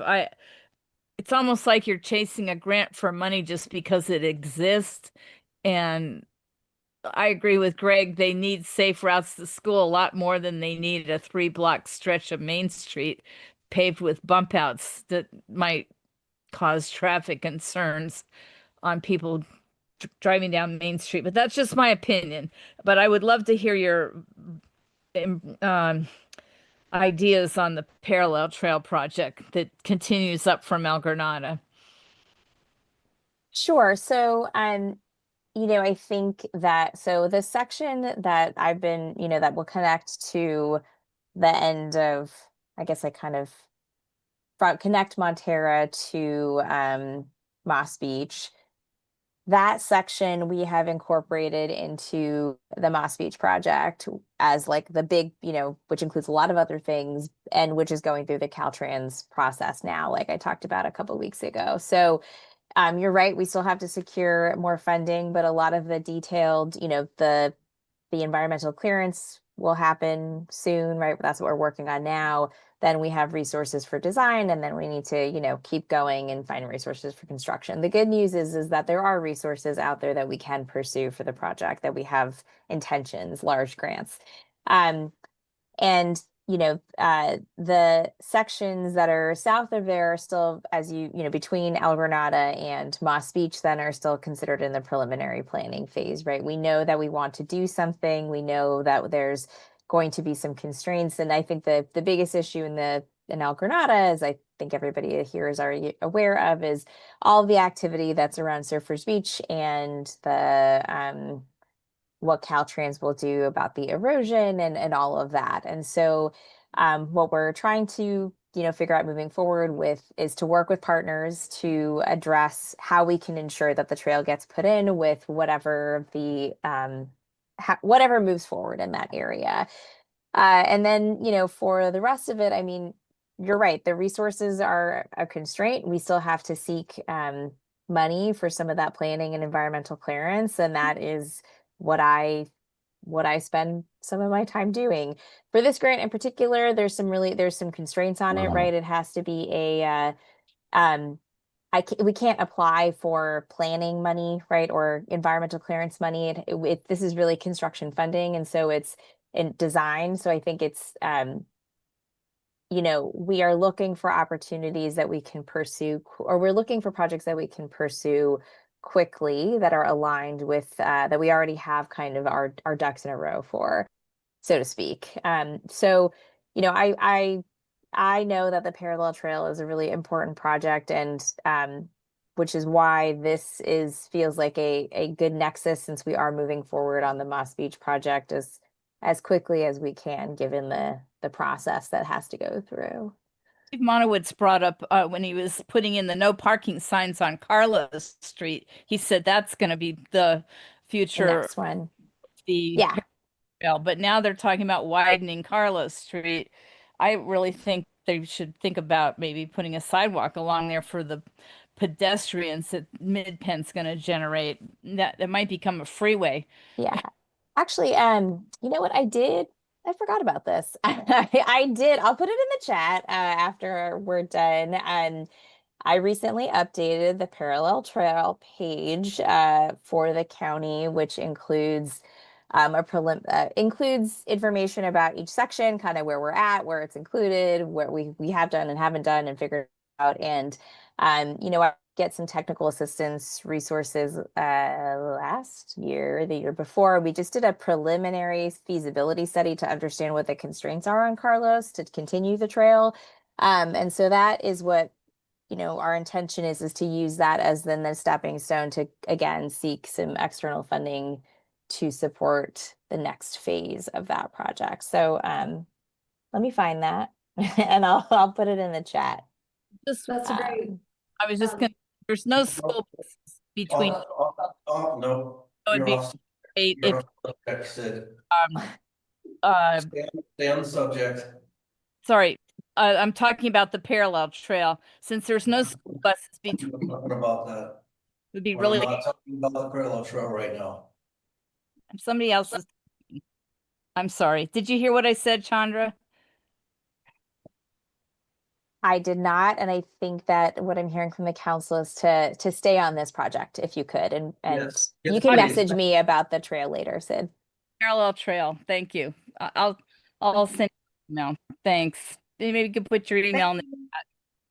I'm going to move on, Sid. Thank you. Dan Haggerty? Yes, hi, can you hear me? Yes. Yes. Okay, so yeah, I want to start out by saying, oh, thank you, Sandra, for your presentation. You know, I definitely do support some elements of what I've so far seen conceptually on the Connect the Coastside page. What you brought tonight were some new details. Hello? I sound like Greg. Hey, Greg, can you mute? So yeah, tonight there's a portion of details, and I'll get to that later. But yes, I definitely support the highway crossings, parallel trail, and definitely would like to see more details about what is, you know, coming from conceptual to you know, to you know, the latest. Excuse me here, sorry. Let's see. So I will say I believe strongly that the deadline should be extended based on you're just giving details tonight. The vast majority of Montera and the people that use it, I drive through there, so I don't live in Montera, but I'm there all the time. The vast majority doesn't really know anything about this. So let's see. You know, I don't know. It sounds to me like with this bus stop, you're going to just do a massive amount of concrete like they've done everywhere else on Highway 1. So I want to enter. I think it's an equity issue. Okay. Equity, pedestrians versus you know, cars. You both, you know, should be equally allowed to use, and you know, things should be fair. So I want to point out that, you know, this area, Main Street, is a main entrance to Highway 1. So there's a lot of people from deep into Montera that uses this, getting to work, getting to the store, etc. So I would argue that there's far more car traffic than pedestrian traffic. I was there today on Main Street about 1 p.m. and I bumped into a lady, and there was one person. There was one person walking on the street, and I asked this lady, you know, hey, is this normal? She said, yes, this is normal.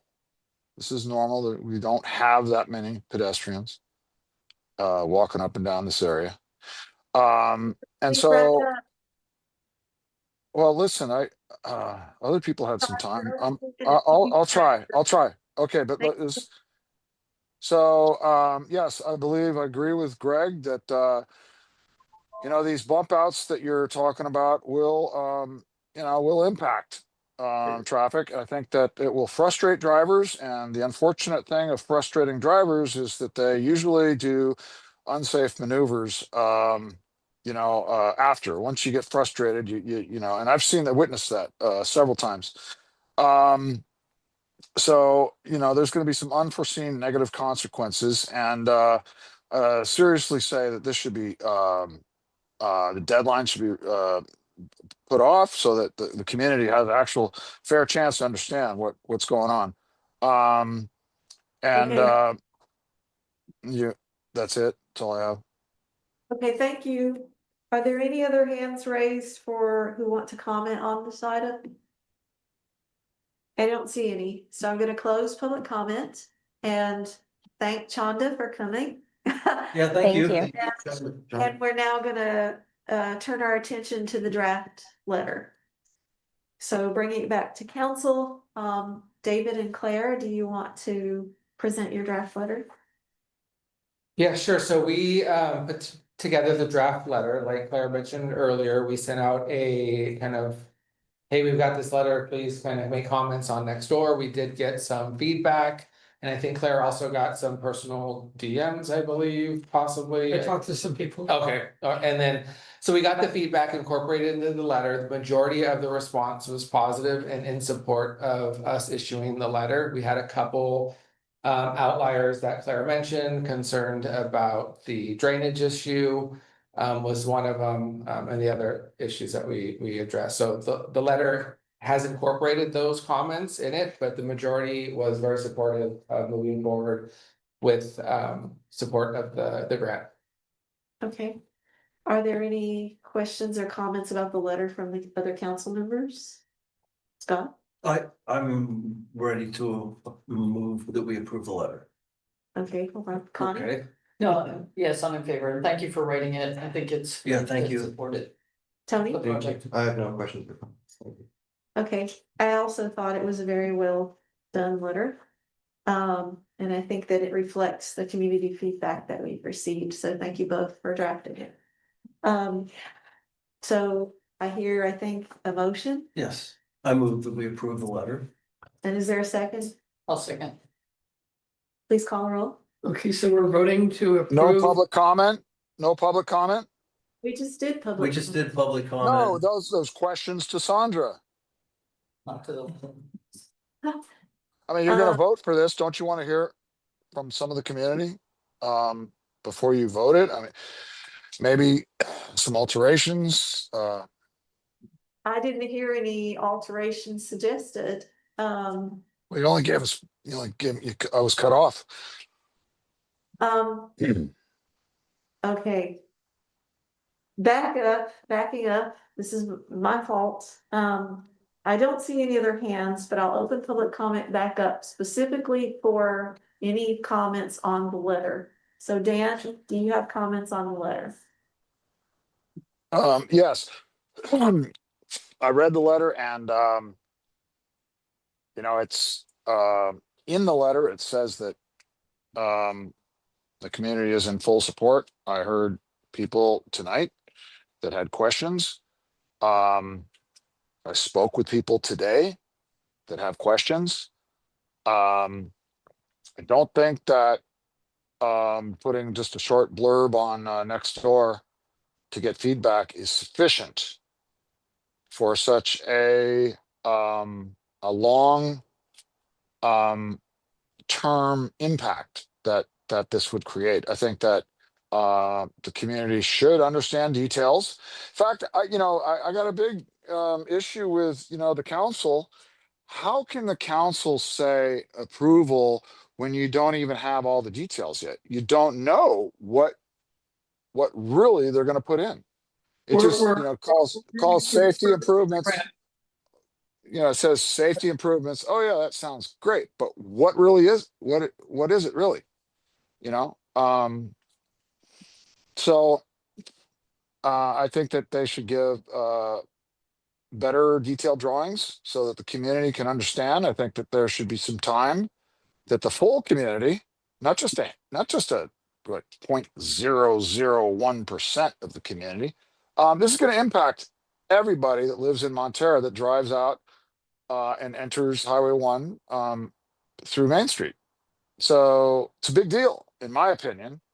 And I stand that the deadline should be extended and time allowed for the community to fully understand what they're proposing. And I've already said that I support a lot of these items, but Okay. no, I do not support the whole thing enhanced. So that that there you go. Okay, so we hear you. Thank you. Greg?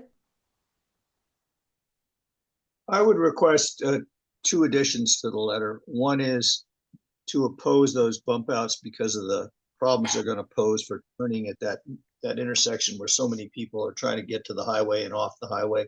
I think it's going to create dangerous pinch points.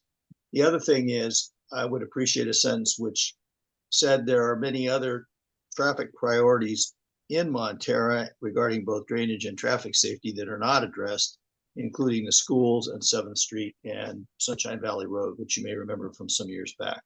And that we would hope that the department would work on those projects in the future.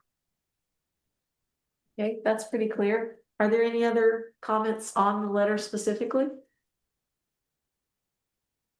Sid? I agree. I would like you to remove the support for the bump outs. And I forgot to mention, if they have those big plastic bumps, those actually make it really hard for people with, it's challenging to roll over those if you're on a walker or even if you're on a cane. I guess they're required, but I actually think if you're just walking on a plain level surface, it's easier than trying to step off a curb on those bumps those yellow bumps. Anyway, I agree with Greg and Dan on the bump outs. Thank you. Okay, thank you. Last call. Any other comments on the letter itself? I don't see any, so I'm gonna close public comment and come back to the council. Claire? I'd like to clarify that this letter is in support of the grant application that the county is filing. This does not deal with, once they get the money, then they will say, okay, do you like these bump outs or not? And then we can make more comments about the specifics of the project. So need to keep in mind what the purpose of this letter is. Connie? No, I was gonna ask this, I was gonna suggest the same thing, if we're really just approving the funding request. Maybe the specificity of saying we support a number of things, maybe that's what's causing some of the confusion, so putting in that we would like to return to, after, if the funding is approved, that we would like to provide comment. Okay. Can I just jump in real quick? So I mean, this project will require a CDP. We're starting that a coastal development permit. We're starting that process now. So there will be our same channels for feedback. So, again, as Claire has pointed out, this is a letter to a funding agency to give us resources to be able to do anything. And so then we will come back, and which is why I shared the preliminary design, but it is considered preliminary. So we can make some modifications to it, and we will be coming back to the community through the CDP process. And Chanda, is there a possibility that within the design that drainage issues could be addressed? I'll have to ask. I believe so, but I don't know for sure. I will check in with the consultant in Public Works on that. Okay, so do council members, it sounds like maybe we need to wordsmith a couple of spots based on your comments. Well, just reading it again. And maybe Greg's. I actually, I kind of, I'm gonna retract what I said, because I don't think we are saying in support of exactly that design, the way that it's written, so I. Correct. I'd probably retract my statement, I think it's okay to go as is. I think sending the letter to the funding partner who's wanting, we need to say, yes, we're in support of this project, so we get funding. I think if we add a lot of additional info of what our concerns are, it's gonna look like we are not as in support of the money and that we've got all these design issues, and I think it's gonna take away from the reason for the letter, which is, hey, MCC, we agree that we want this funding, I think it'd be helpful for the community. And I think putting all this additional wording at this time, I don't think is necessary. I think when it comes to the design phase, I think we can get all of this input, and then that's when we could really voice our concerns with the bump outs and all the various other issues that were brought up today. So I'm in support of kind of leaving the letter as is. Okay. Claire? When David and I were working on this, we discussed whether we wanted to put everything in this one letter, or if maybe we should have two different letters. I felt strongly that I needed to reach out to the community in Montera, because at times they've been very vehement about things happening in their community which they felt were inappropriate. And I wanted to make sure that we weren't going to get an onslaught of people saying, how can you dare represent us, because we totally disagree. And we didn't. We got 1,500 people looking at our post. We got about 15 or so responses, and they were pretty consistent. And I think we did the best we could at the time we had, just to make sure that this was not anathema to Montera. And that's all we wanted to say, is that go ahead, everybody hopes you get the money. So we're not saying everybody loves everything, we're just saying there's general support. Yeah. Okay. Scott, any other Oh, comments? no, I'm ready to go. Okay. Coming in. I just want to say one thing. I am the council member who does reside in Montera. Aha. And yes, and I do support getting the money to look at this project. And then I understand the fact that then you can look at the design elements and decide what those are. I do hear the public about drainage. It is a problem. It has been a problem for a while, and it should be addressed in any design for that street. So does that need to be, I think it's pointed out gently in this letter already, and I don't see the need to add any stronger language about it. Because this is just to get funding in support of a project. And then once they have the funding, then the project gets more detail and we get to comment on that design. So I'm comfortable with the letter as is. Is there anything else? Yeah. Okay. May I have a motion? Yeah, same as before.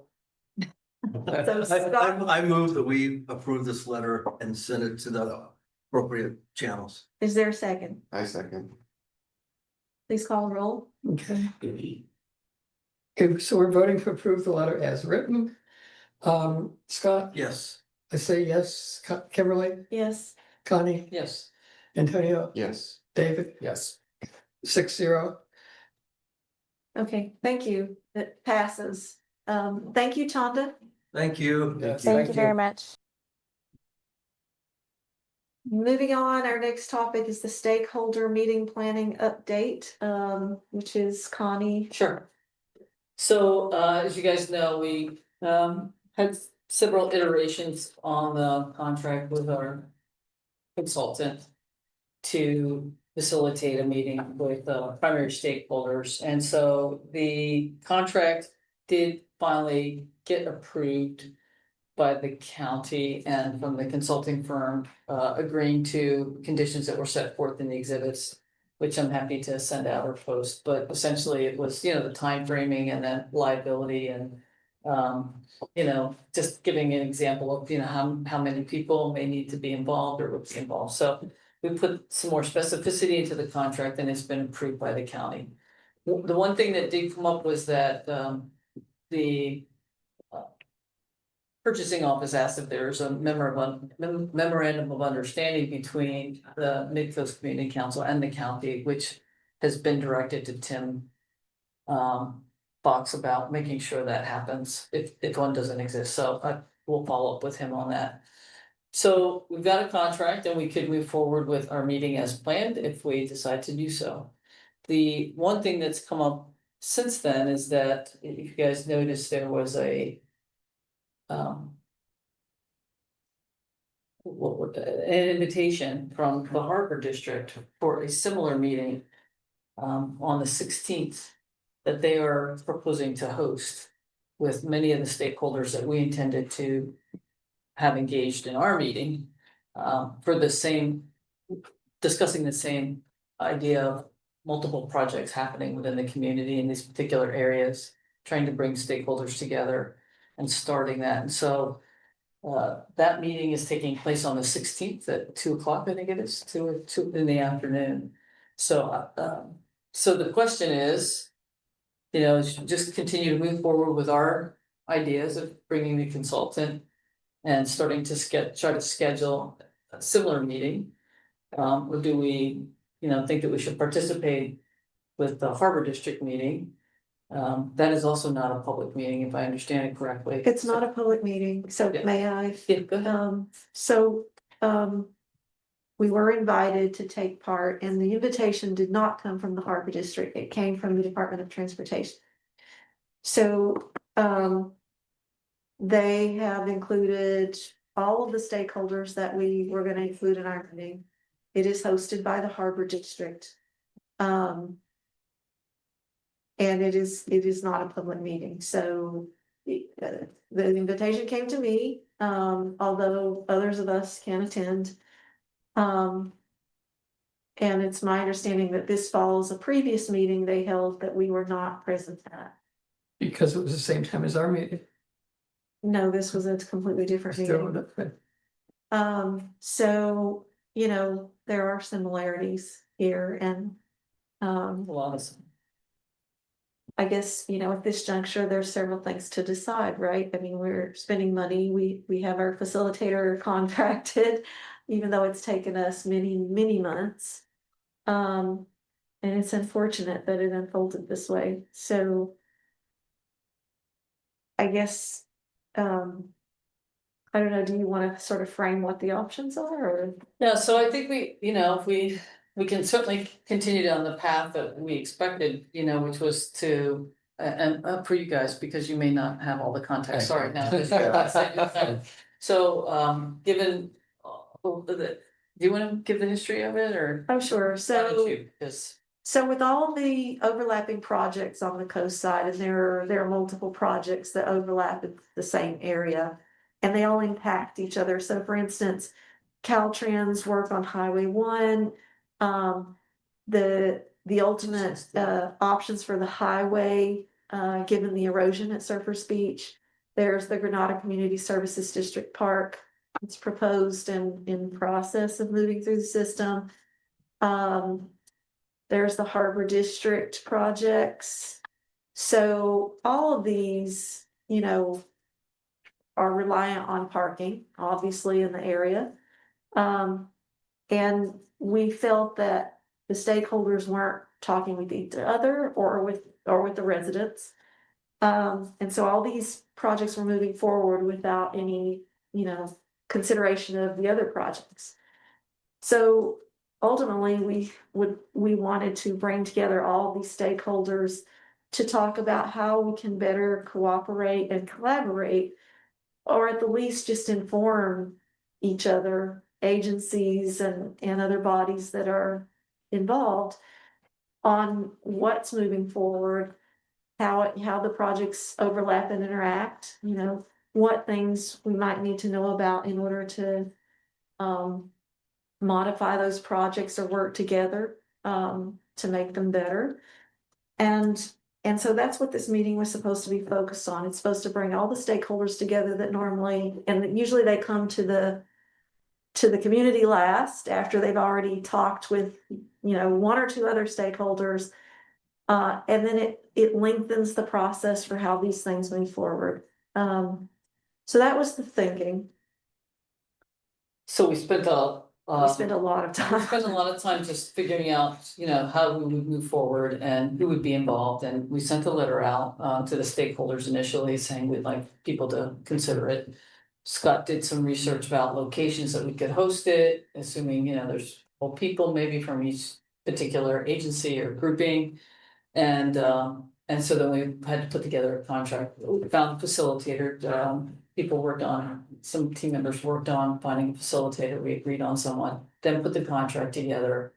Finally got it through. I mean, this has been at least 6 to 9 months. I'd Yeah. probably say work in And terms the of. delay wasn't on our side, it was on the county had. Understand. So we approved spending up to $5,000.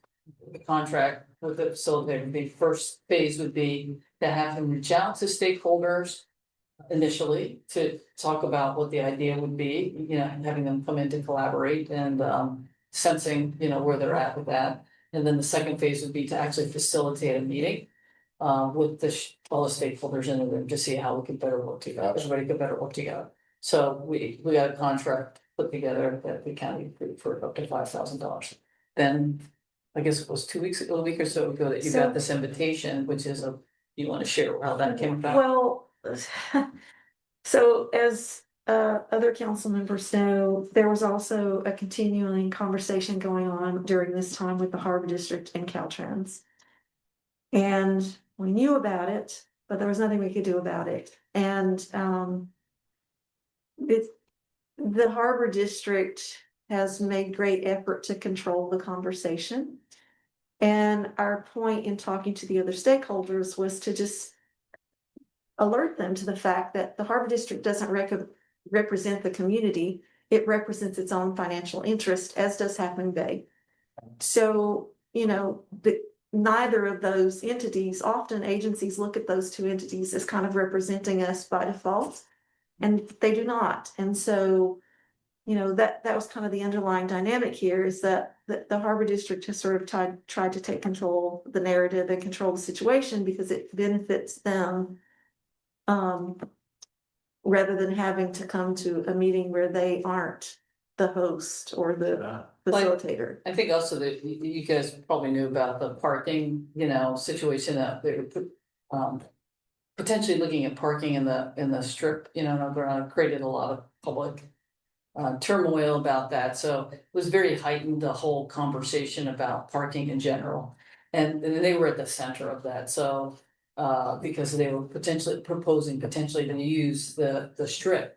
So it became a much heightened awareness of what the heck is happening with parking, because they put an RFP out about additional parking for the harbor. So I think that also precipitated them trying to help navigate some of this, because they were not in the hot seat, but taking a lot of input in, because they're trying to figure out what they can do to help mitigate some parking issues that they're having. So, well, key to this also is that the Coastal Commission has asked Caltrans to replace 75 parking spaces that will be removed along the shoulder of Highway 1 due to the Highway 1 rehabilitation project. And so the Harbor District felt that it was a natural fit for them to take their parking lot proposal and say that it would meet that need.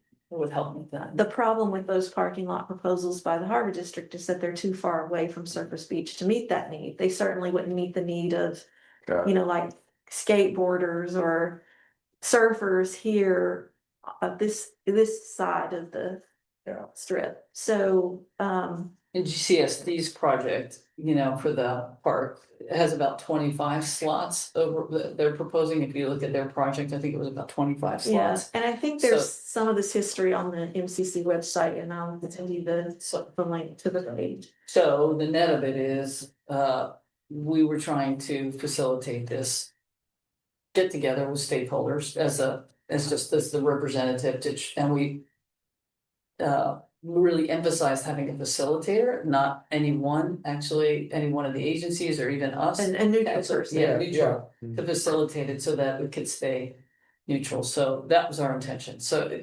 I think great intentions. It's just, what do we still move forward with that now? Do we want to consider going to the Harbor District meeting, which I think. I think we should definitely do that. I think we should definitely. So we know what's going on. I don't know if we have enough opportunity to say anything, but I assume we would be a stakeholder Okay. participant in the meeting. okay, And it includes additional stakeholders, including the RCD. Oh, okay. yeah. Criminal Um, services. yeah, and some It's others. county, people at the county, Caltrans, Harbor, almost all the same people that Okay. we talked about. So there's nothing we can do about the harbor taking our great idea Yeah, and controlling the narrative on it. There's nothing we can do about that. We can attend it. So what are our options? We are almost ready to launch this meeting as neutrally. So the only thing that I can think of is to keep it, if the outcome of the meeting isn't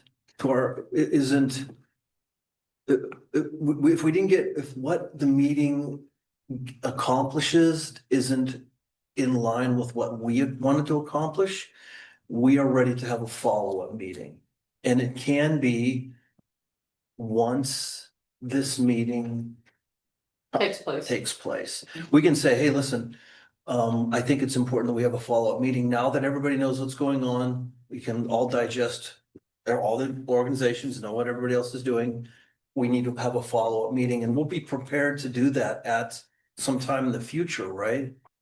So, I mean, that's our only option if we want to continue forward. So I think there's something else here. I mean, channeling Gus a little here, and I wish he were here to put his 2 cents in, but I think he made the point that the meeting we envision goes beyond just the parking issue, right? Right. It's supposed to set the stage for continuing collaboration. Yeah. Yes. And better interaction and relationships going forward.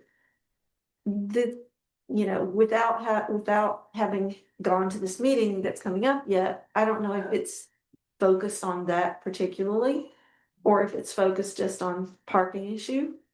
I think it does not meet the need of having a neutral facilitator because it's being put on by the Department of Transportation and hosted by the Harbor District. So that already is a biased setup. And if we want to think about it that way, the meeting we propose would sort of serve a different purpose. But I think the challenge here ultimately is if the stakeholders attend that meeting or any subsequent meetings, are they going to want to attend this other meeting? Are they going to think that it's valuable? And all along, my whole point has been there has to be value in it for the people who are going to attend it. Otherwise, why would they take their time? So to me, that's the biggest challenge. It needs to be valuable to the people we're inviting to attend. I also suggested, we were talking with Kimberly that, maybe we ask the facilitator to go to the meeting with us if that's possible. Because, I'm totally aligned to what you're saying and what Gus has said. Like, I think we want to look at it in much broader context. It's not just about parking. We've got multiple, these projects happening up in Moss Beach and Ontario. There's always needed collaboration across the agency. So the idea was to set this up, right, with that in mind, not just the parking, as you're saying. So to me, it might be an opportunity for those who can go to go. And then even if the facilitator go, it might also help bridge, him starting to interact with some of the stakeholders in advance of, in our contract, we had him reaching out to the stakeholders as well. So maybe it's an opportunity to kind of cut through that and he'd actually be in the meeting, maybe able to. I think we need to ask him what the cost would, like, how does that impact the cost? Yeah. Well, might shorten the cost. So then, and in hindsight, it would have been good to have him at this meeting. Were the others receptive of the facilitator? We haven't gotten to them. Oh, you haven't even got to that Because part either. the county process. Oh, okay. The county process we thought would take not more than a month. It's taken Oh, 3 yeah. months? RFPs never take a month. Yeah, we thought we could just do it because We it's our thought this funds. meeting would have already happened Oh, like, okay, yeah. in January. Yeah, we're expecting to have this done by January. Got it. So we haven't asked him to go out and do the reach out yet.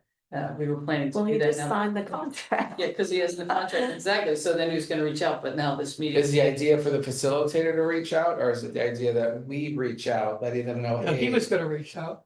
No, so we were gonna send the letter to say, we wanna do. This is what we meeting, want to do, And okay, this got it, facilitator will be reaching. got it. We were gonna be strictly non-biased Right, and neutral. yes. Yeah, so we would be a participant, just like everybody else. And the reason the Harbor District said they would not come to our meeting was because it wasn't a public meeting. I didn't hear them say, who Yeah. did they say that Yeah. to? Well, there's been a lot of things said. Well, I mean, sideways, yeah, and. So is there something specific we want to do as a next step, given the new information? that's what we're asking. I kind of like the idea of having him come to the meeting with us. And then maybe we all sit down with him and say, look, are we just being pie in the sky about all this stuff? Is there a way that you see that we can pursue this value that we seem to have, that nobody else seems to have? Or should we just give it up? Would he be willing to sit down with us and kind of strategize that? I mean, again, he's a contracted facilitator and we're paying him, so we need to keep in mind that if we exceed the scope that's already on the contract, that represents a, additional cost. I was thinking that my understanding, we were gonna ask him to reach out to get a sense of, to various stakeholders, maybe not all of them. See if they were supportive of doing this kind of work, and, this would be the initiation of starting that work, right, on an ongoing basis, so. I was thinking that if he went to the meeting, we may already know right away that, with his interaction that, yes, people are interested in doing this kind of work. And maybe he doesn't have to do as much outreach on that phase one that we set out for him, because it may be accomplished by him going to the I meeting. think that brings up, so what role does he play? Is he an observer? Is he, Well, I mean, we would have to ask to have him. yeah, we would have to ask. Right, because he's not a member of the MCC. He's not, I guess not a member. So. I feel like if we do more of the inviting and not use the facilitator to spend the additional funds, that we try to initiate the, hey, let's try to meet, what do you guys think? We've got this facilitator on hand, that's the neutral party. That'll save, I think, a lot of the pain, the facilitator, and we're reaching out as the MCC saying, hey, we would like to do these things. We did send one. Yeah, I think that might be And we helpful. could and express better. that at this upcoming meeting. Yeah, I think our original, what we were coming up against when we first thought about this was that we have no standing, really, unlike all the other stakeholders.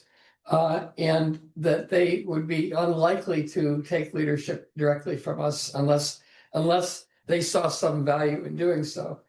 And this consultant was saying that he could figure out how to elicit what they thought would be valuable. And of course he does. yeah, well, Yeah, it has to be a win for everybody, right? Yeah. Or it's not gonna be successful, so that was the idea, and then just trying to use an independent person so that it wasn't. Yeah, I think that's a great eliminate the idea. bias, right, yeah. Yeah. So I think we should still continue to try to go down this path, but I think it might be good, maybe we wanna wait till after the meeting of the 16th, or just keep moving forward.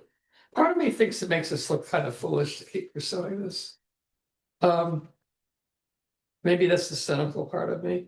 I think we really were trying to do the right thing, and I think we had some really good ideas and some good plans, but it feels like it's gotten away from us. You mean with respect to the harbor meeting, that is what makes you think it's gotten away from us? Things Or have the moved fund- on while we've been waiting for the county to approve things. Okay. But they'll always move on, there'll always be movement, and we'll still have more challenges ahead of us, right? Our intent was a long-term goal. I Right. think that's still viable. I mean, the bottom line is, to maneuver with all of these stakeholders, you have to have continuous involvement. And part of the problem with the council is there is not continuous involvement to forge relationships. That's just the reality that up till now that's been the case. And, you know, the council can double down on forging those relationships and making sure there's some continuity as the council turns over. That's also a challenge. But it bears some thought because that's one of the reasons why we often get left out of the conversations. We don't have those continuing relationships with the people who are in these conversations at these other bodies.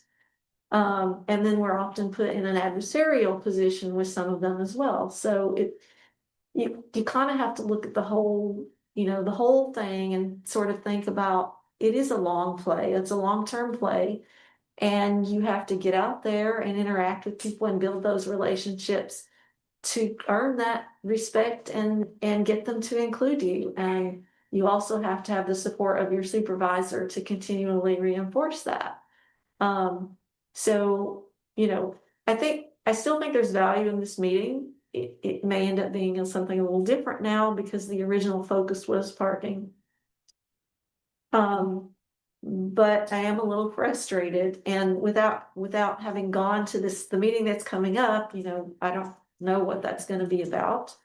So maybe the first thing is, I had planned to attend. Does anybody else want to attend this meeting? On the 16th? It's next week. Correct. Like, is it Thursday? Yes. Thursday at 2 o'clock. At 2 o'clock, in the middle of the day.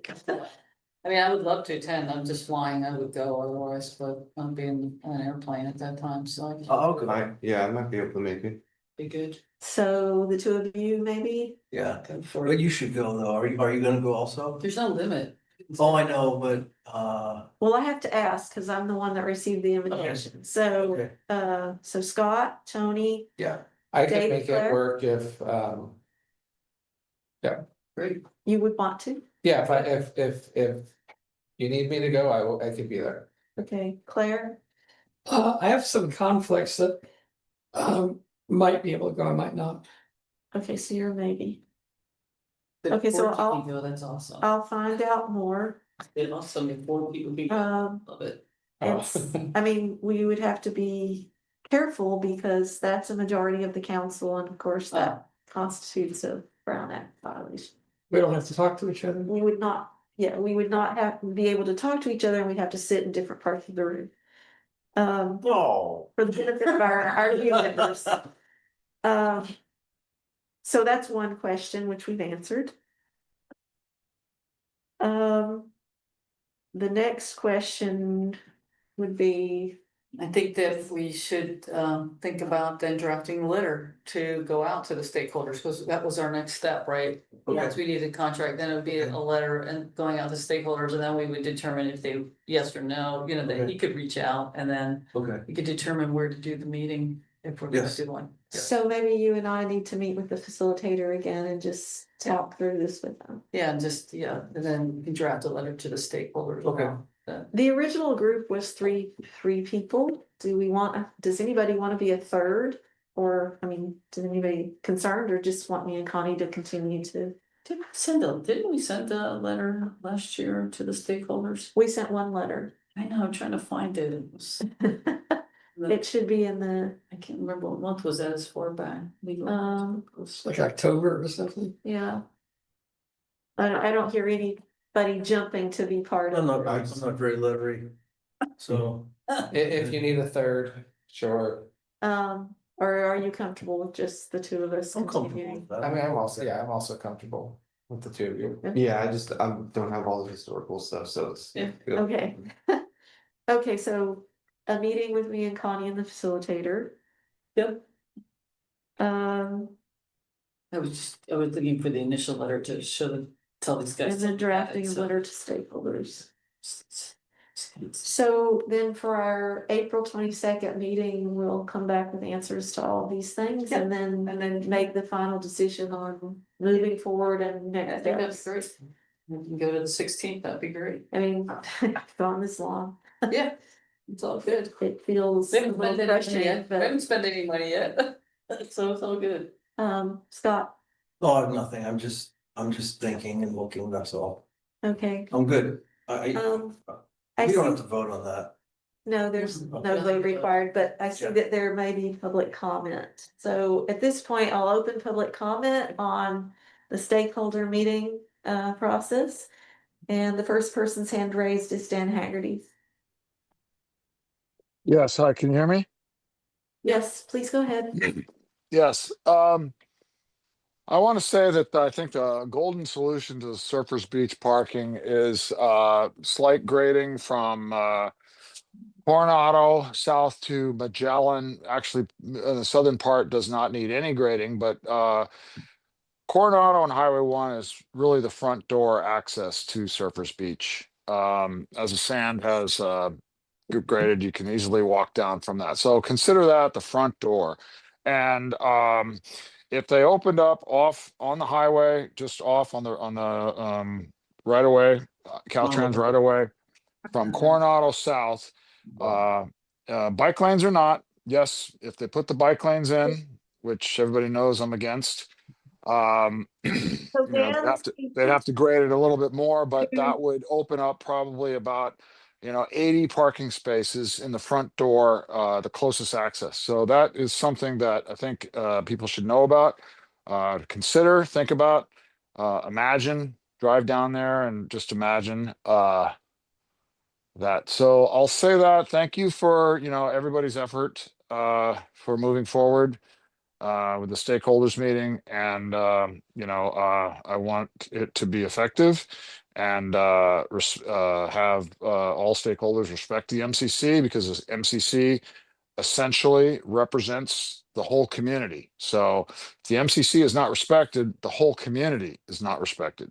So thank you for all your efforts, and in addition, up Capistrano on the west side, and all this on the west side, there's no crossing, right? No pedestrians will have to cross the highway because they're parked on the west side. The destination is the west side.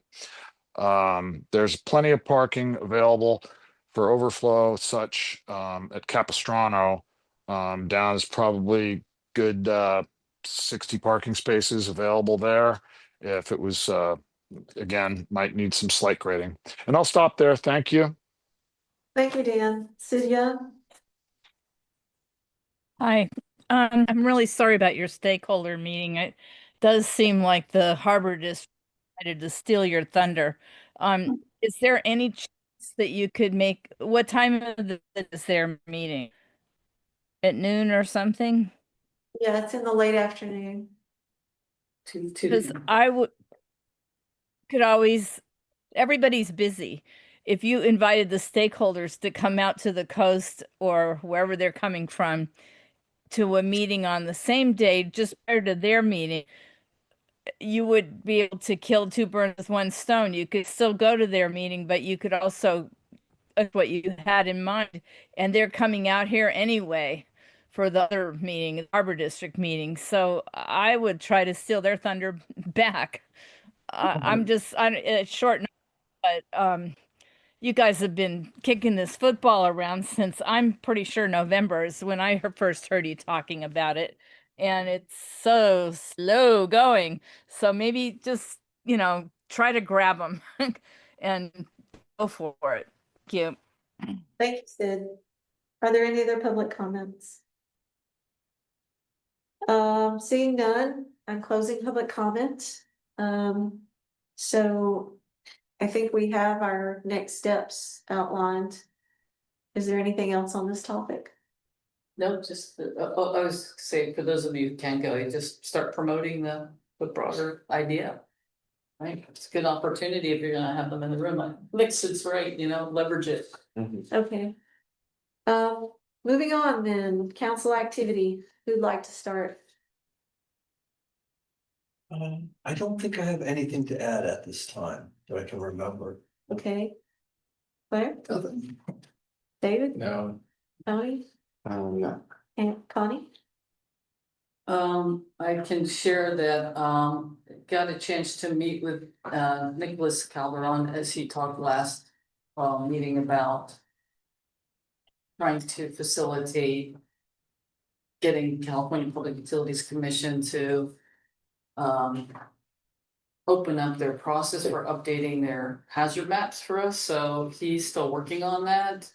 He's mentioned that they are looking at, rather than updating the map, they're only intending to update the map, I think every 10 years, that they're looking at maybe opening up a process through which people could get some more oversight on telecommunications with leveraging like outages from PG&E so that they have to provide redundancy for telecommunications. So they're, at least he's working, he's got some visibility and getting some traction with CPUC to see if there's some other ways that they can open up to help hold the telecommunication providers to task on providing redundancies in our area. So more to come, it's just in the initial stages.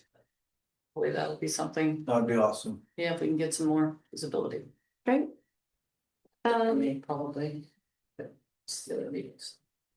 I only have one thing to report. Yesterday, the Board of Supervisors meeting occurred in which the design review standards were on the agenda.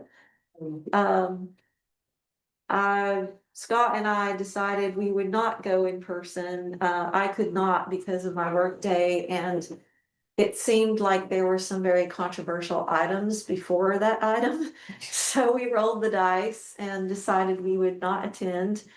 And then the meeting I was supposed to chair yesterday was canceled. And so I popped in virtually to the meeting, and the item was postponed to the next meeting. So it was tabled, and it will come back to the Board of Supervisors. So that's where the design review standards update is. Do you know what they're hoping to achieve in the next 2 weeks? I don't think there's anything they're hoping to achieve in the next 2 weeks. I think it will just, the item will be brought back just as it is right now.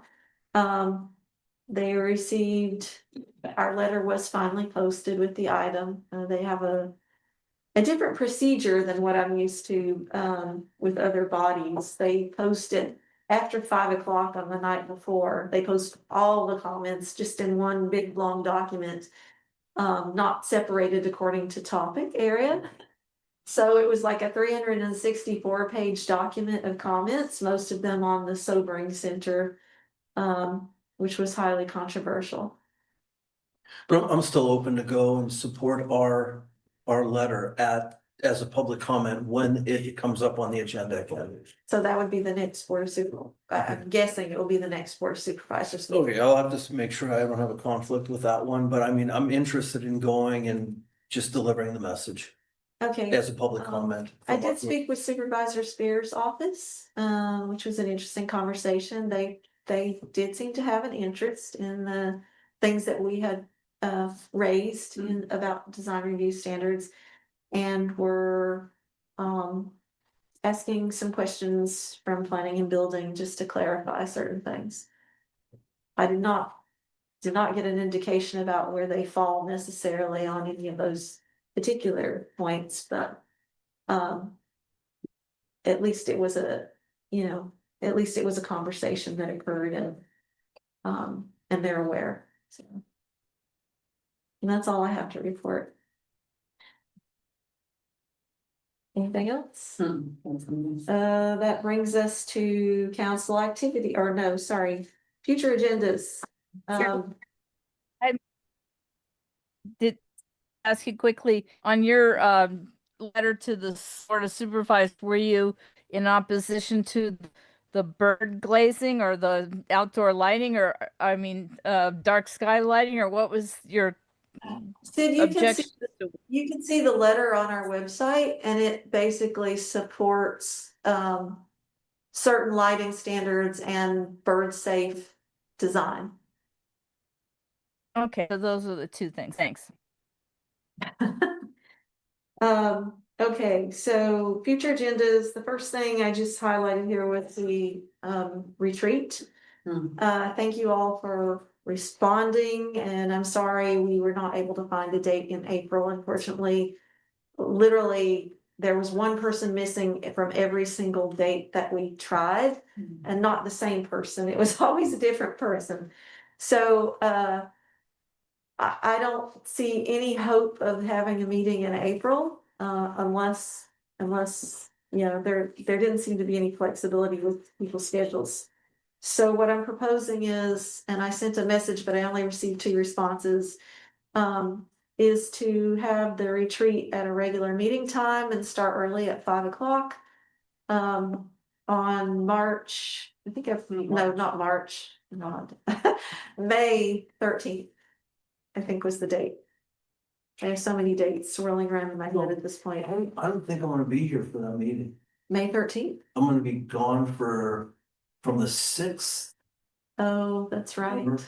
That's right. Yeah. Well, You can do it that way.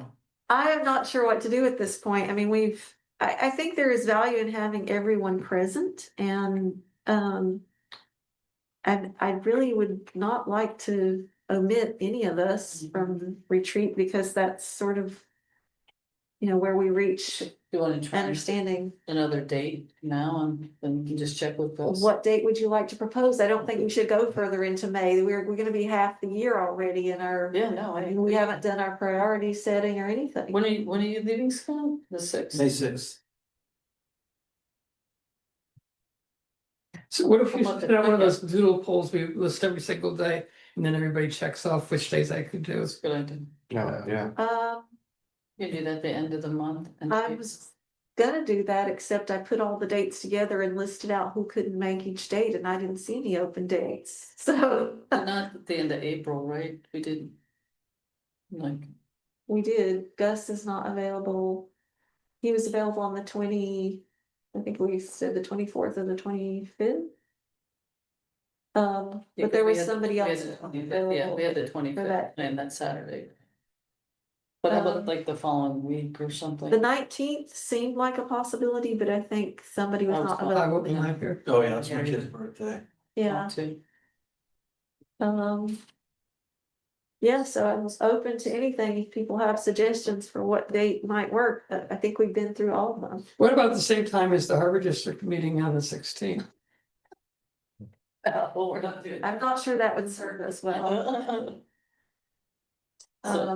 And that would, and some of us work during the day, so we wouldn't be able to do that. You wanna try the 30th?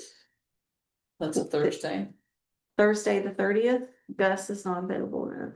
When is Gus gone for a period of time or just? I think he's in Sacramento for weekends for the next few. That's a Thursday. He wouldn't be here on Thursday. Oh, Thursday. He would be coming from over the hill, so wait, we can ask him. 30th. I think I already did, but I can do the 30th for sure. 30th or Friday the 1st. Friday the 1st, I think I did already circulate that, and that won't work. I think we only went to the 25th. I didn't know we went past that. No, I ran that by Gus and he said no, So 30th. but I can ask about the 30th. Yeah. So late afternoon, Anytime. Yeah, that's fine. You guys are working, so. Late afternoon, what day? the 30th. The 3rd. Of April. 30th of, yeah. I could, like that. That should work for you. How about you, Scott? Yeah, sounds good. I'll be here. Claire? Yeah. It's good for me. Okay. 2 to 6, try that. Can you do it? I can probably get half day off or it. Okay. Let's So shoot we for would that, see do, what was it, 2 to 6? Yeah, that's what, yeah. So the 30th, not to mention the 1st, 2nd, and 3rd. Are those all I out? think that's not a possibility because Gustin is not available.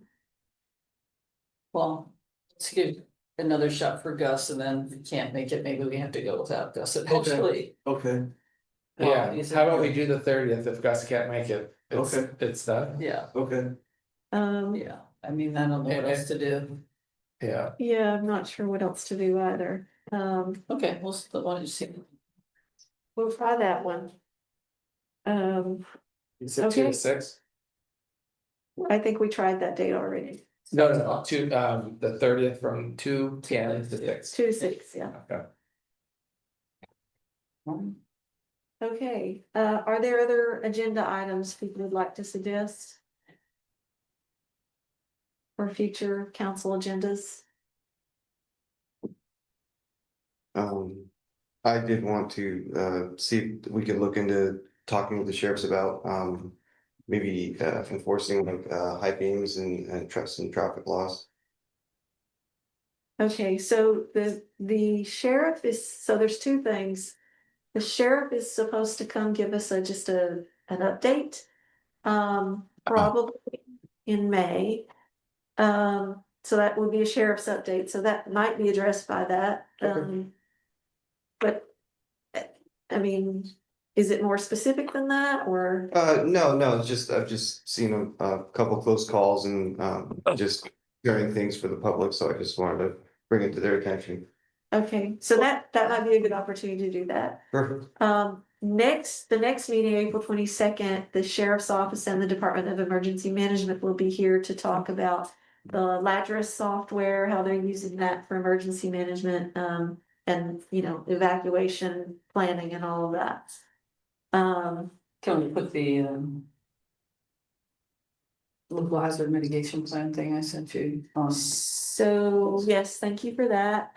That would mesh nicely. I'm trying to figure out if there's enough time. How much time do you need for that? Not very much, it's just to show that. 10 minutes, 20 minutes? I'd say 15 probably minutes? 15 minutes, just to a couple slides, and then I asked they could share. It's just really sending the information in the agencies, and it's gonna be public comment coming up, so it's really pretty quick.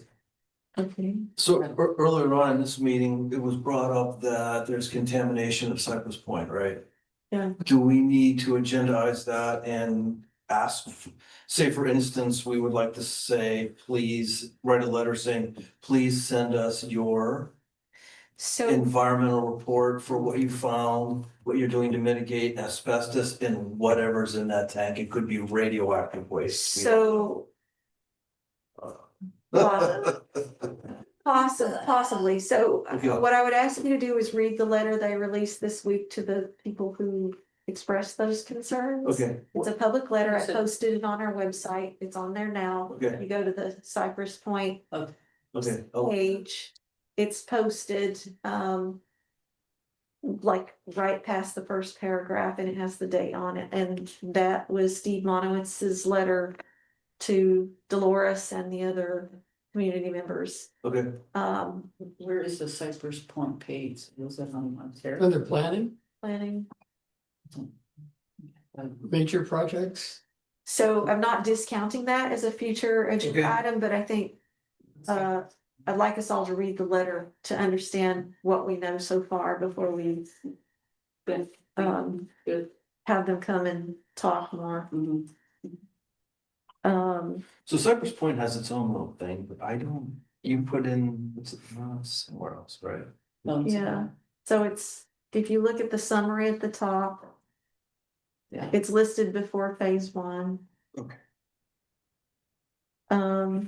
And I thought I sent it to the whole council. Did you not receive? No? I'm very sure I sent it out to the MCC address. I don't either, and that's concerning. So are you receiving anything else from me? Have you received any other? Yeah, the thing on else? retreat we received. Yes. The that. retreat though, okay, That was you received that. Did you receive anything before that? Cause I've sent out 2 or 3 emails. You're receiving emails with your new. I have, but I only remember getting one email about the retreat dates. Okay, And if you sent more than that, I did not get those. okay, and did you? Yeah, the exact same thing. I didn't get any of Oh, those. that's weird. Yeah, I got one. That's when you said that you sent other dates, I don't recall. Send questions from Marisol, I saw. Wait a minute, here's the thing here. It says county response about Cypress Point housing project complaints. Is that it? So you got it. Yes, that's it. What date was it? That was on the 3rd of April. And you don't have that. either. No, I didn't get the 3rd of April. Maybe you guys are not in the I MCC. added- You did, they are, okay. So I thought you were receiving. I'll have to look at that again to check the last email. why it's not working. Yeah, it was on the 1st. I mean, It should forward everything to you. But I was getting your emails, but maybe if So- you're sending it, To your other email address, just to make sure. maybe And, you could send the other one.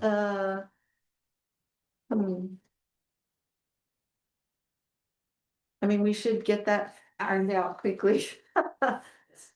Yeah, I didn't get that in my other email. No, I only, for my original email, the last thing I got from you was March 29th. Okay, so, we need to iron this out tomorrow, so what I'll do is. Do a test.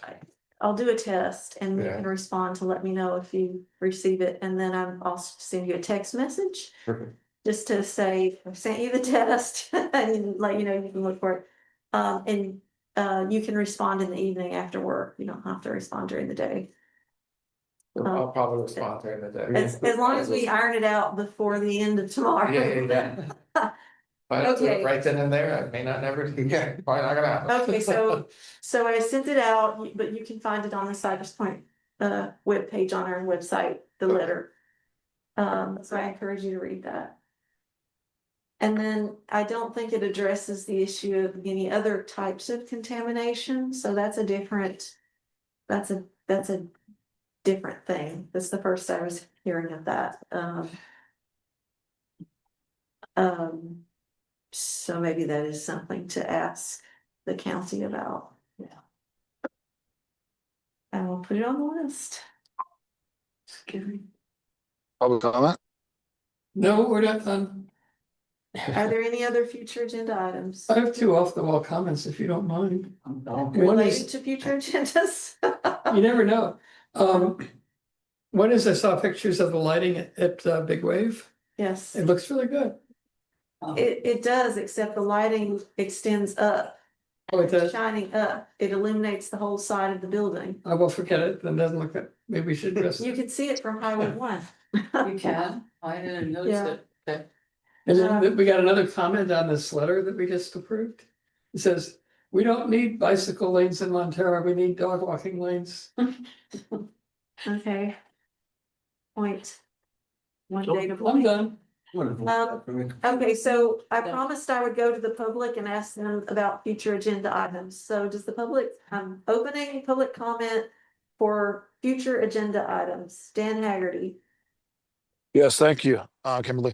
So, as tonight, there was some discussion about some complete streets or whatever, some street changes in Montero.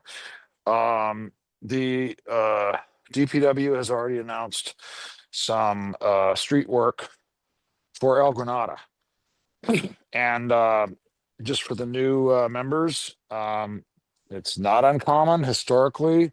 The MCC has invited DPW to come to the Midcoast Community Council and kind of explain exactly what they're proposing to do. And I think that my guess is that they're planning on doing some things similar to what was discussed in Montero tonight. And so yes, I do believe that it's very important that the community is allowed to understand what the county, DPW, Department of Public Works is gonna do.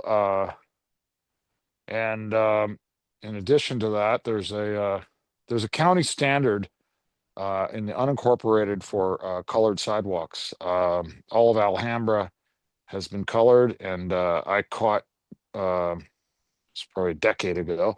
They were going to do some those handicap yellow ramps without matching the existing color. And so I think it's very important that's also discussed. The county standard of the essentially the beige concrete color for sidewalks.